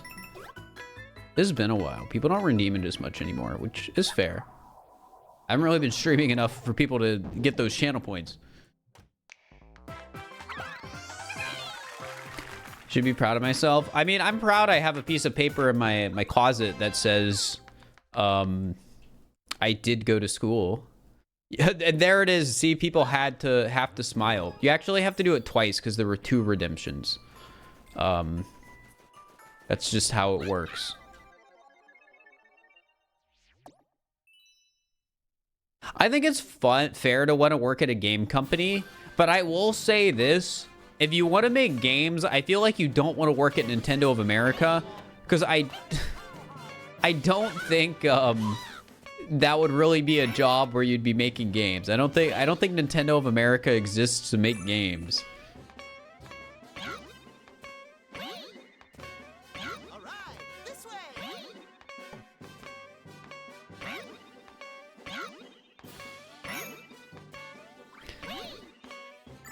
So if your goal in life is to be somebody who makes video games, you probably want to work somewhere else.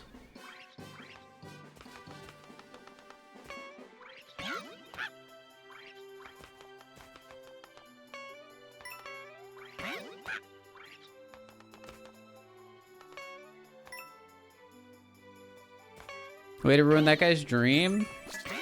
I'm giving advice. If I wanted to ruin somebody's dream who worked in game dev, I'd tell them it's a toxic industry with crunch or whatever.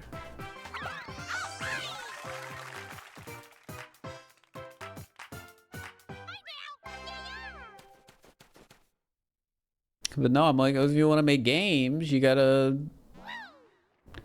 work at a company that makes games.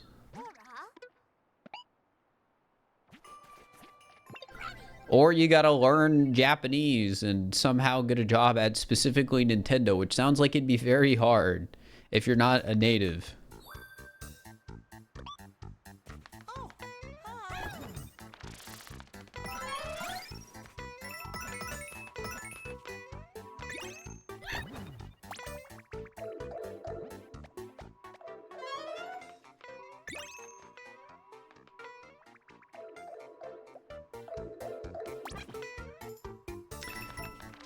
I just realized I don't have bubble. This is hecked up. I have to do this the normal way.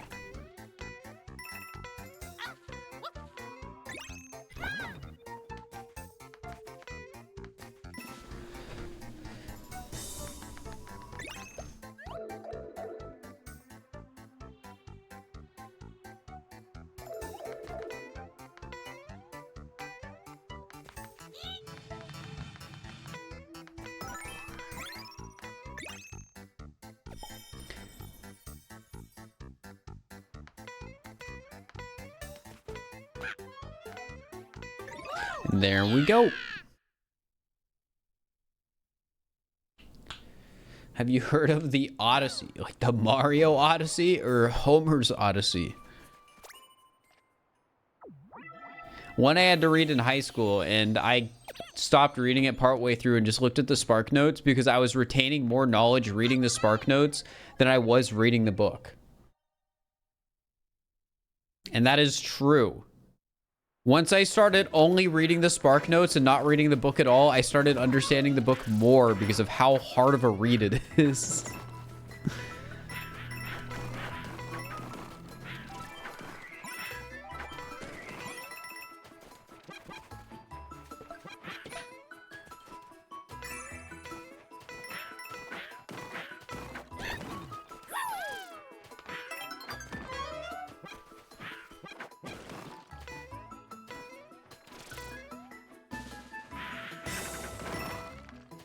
Among Us box. Ooh, that was close.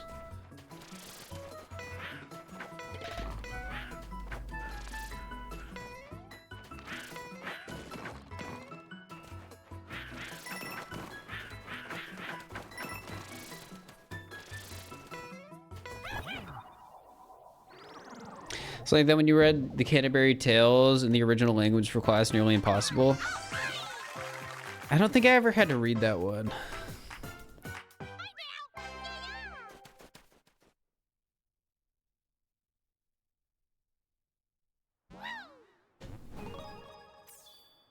It isn't too bad of a read. I was never good at my English classes though.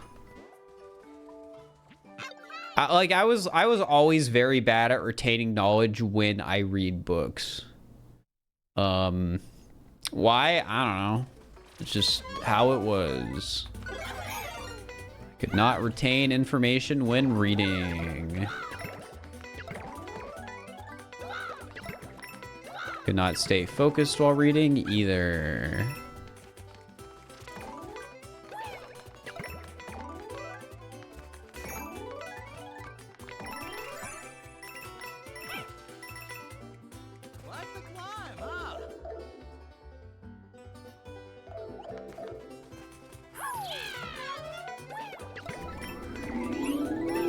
That's a loud car.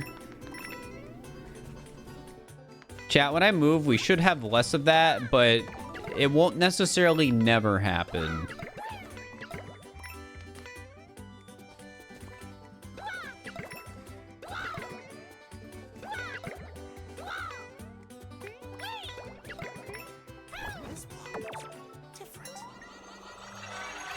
English class was how you figured out you had a semi-photographic memory. Nice.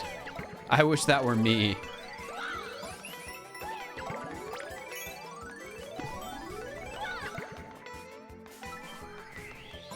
I can't even remember people's names.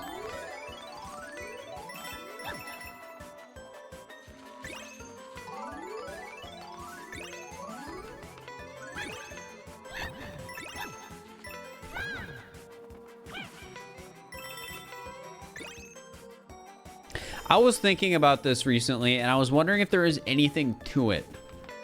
I feel like while watching Frieren, I have done a better job of remembering the characters' names. Now, don't ask me any of the characters' names. I'll probably get them wrong. But I feel like I've been doing better than normal.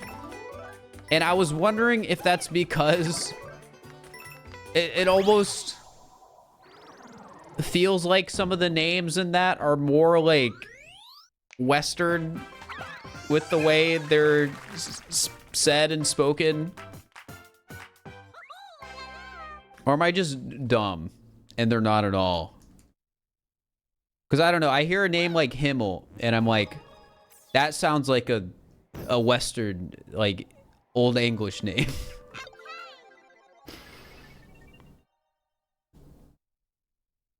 Or like when I was watching, they're literally German words. Okay, so I'm not crazy. I was worried I was saying something completely wrong for a moment. But would there be any truth to that? Just because my brain would be more familiar with the structure of those words, so I'd be better at remembering the names.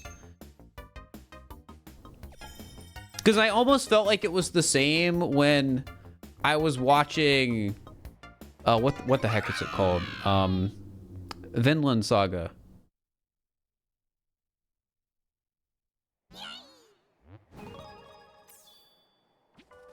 Because in that you had people named like Thors.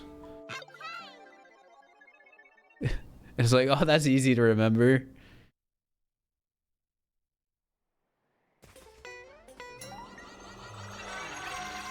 That's Nordic though. But isn't that at least... Don't worry, this isn't taking damage. But isn't that at least like a little closer to English than Japanese is?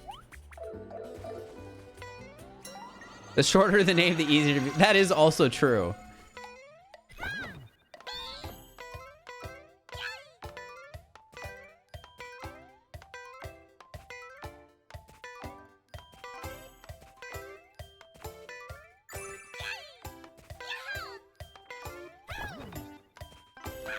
Oh my god, I mean, I can look away as much as I want on this level because I can't take damage.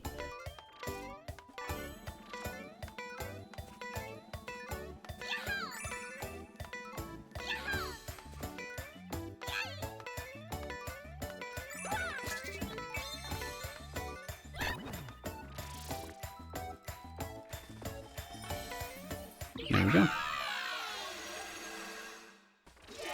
Japanese names love being 4 syllables. Is that true? I'm just like trying to remember anime character names now.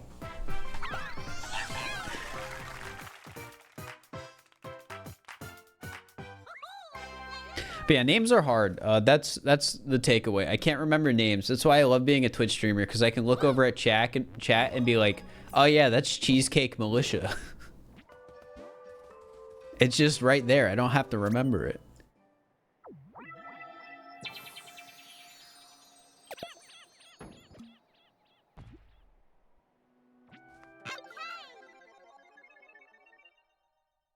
Fortnite stream win? Never.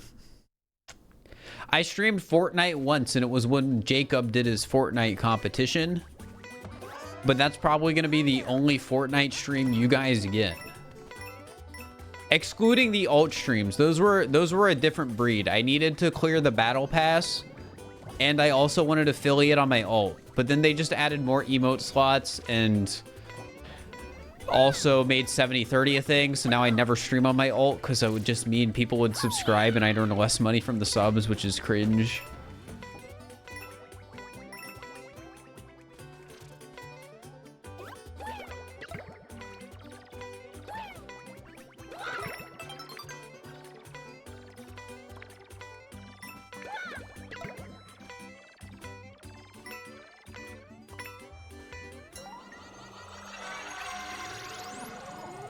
Sick battle pass header. Yeah, I just searched cool text generator and picked the flame option.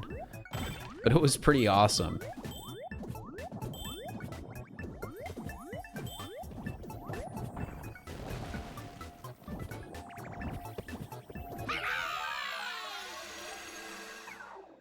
Second channel gonna have its own... I'm just gonna stream on here whenever I'm doing second channel content.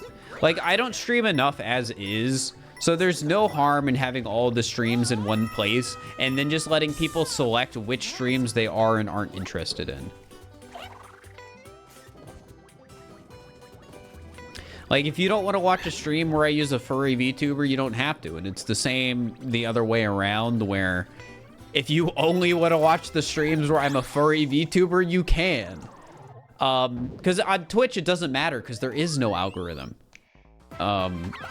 On YouTube, it does, because there is an algorithm, so I'd rather separate the channels. But yeah, on Twitch, I don't care.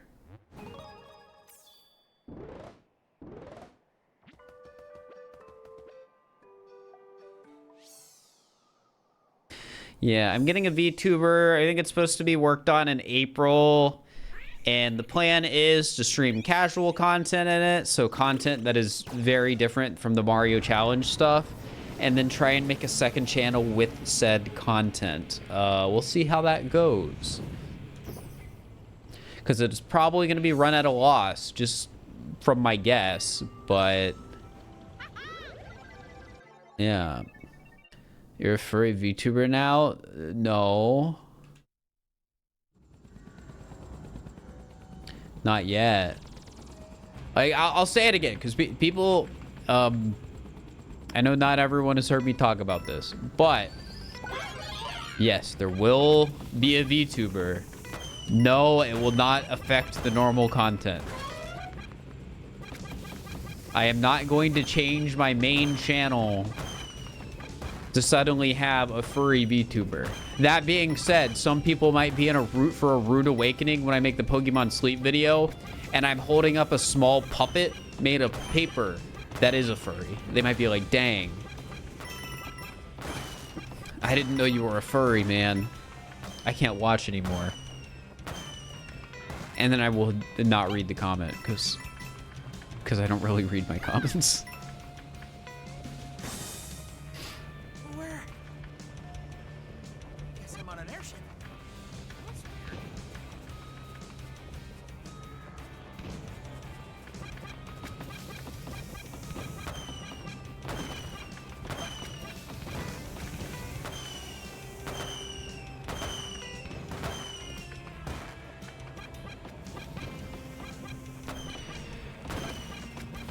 Well, no, I don't think...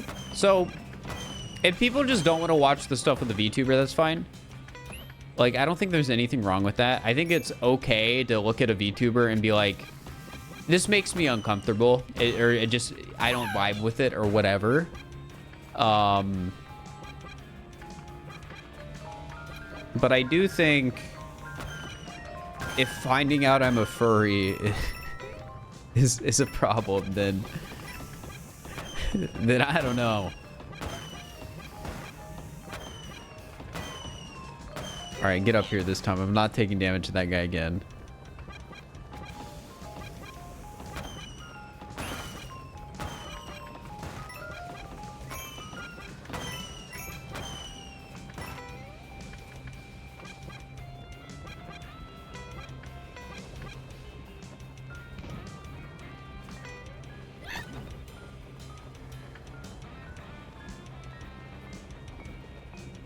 I hate this part of the level.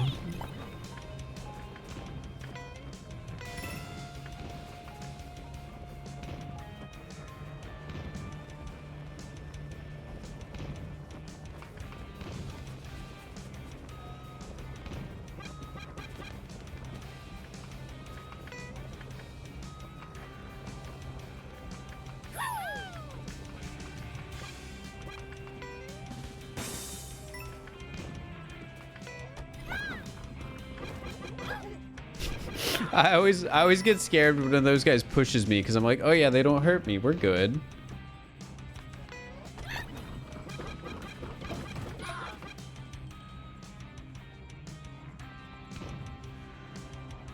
No, there's no official video from that. It was a bit messy. I didn't really want to make one.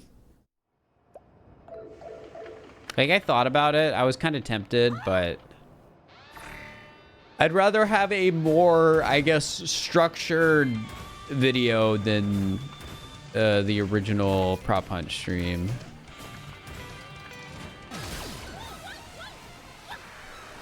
Yeah, if you're thinking of hide and seek fan cuts, you're probably thinking of Lumination's channel. I'll be honest, I don't know if they've ever asked for permission from anyone, and I guess that part's a little cringe, but I don't really care.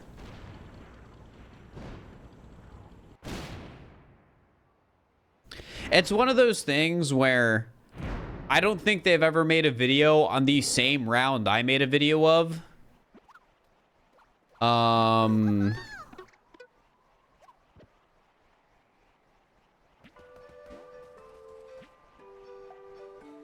But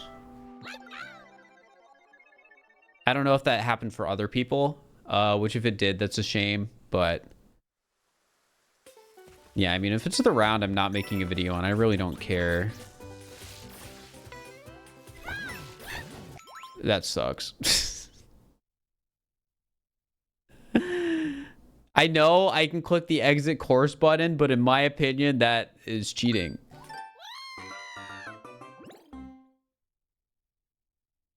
That's rough. It's been such a rough stream of attempts. I can't get a good run going. I can't get a good run going. I wasn't throwing for content. I was just like, oh no, that guy's gonna hit me. And then I jumped off and then jumped back wrong. This isn't even that hard of a level. It's probably one of the scarier levels in the world. But it's not like a hard one. It's not that bad. Dang, I missed.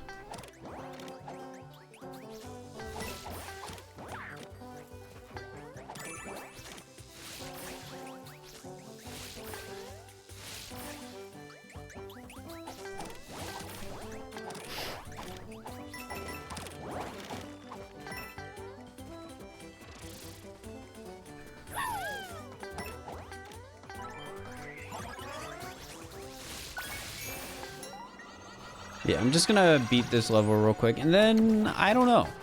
Because a part of me is like, oh, keep doing attempts, but another part of me is like, you're tired. And then another part of me is like, you can always play Balatro. And then there's another part of me is like, no, don't do it. You shouldn't play Balatro.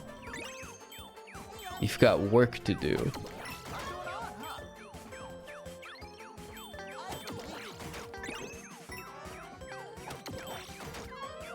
Oh my gosh, it's like see-through.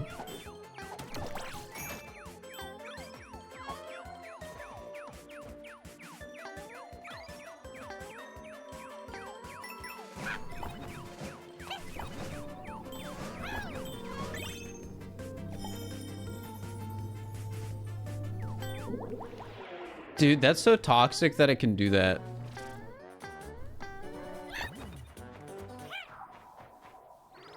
You're tired of Balatro? What the heck? What'd Balatro do?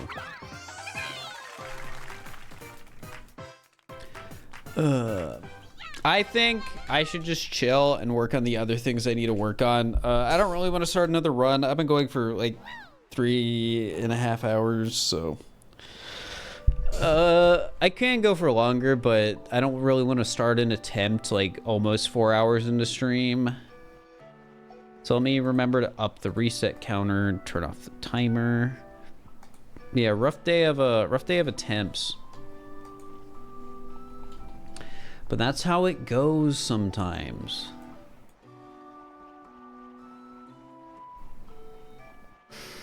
You could raid Jacob. I could raid Pooh.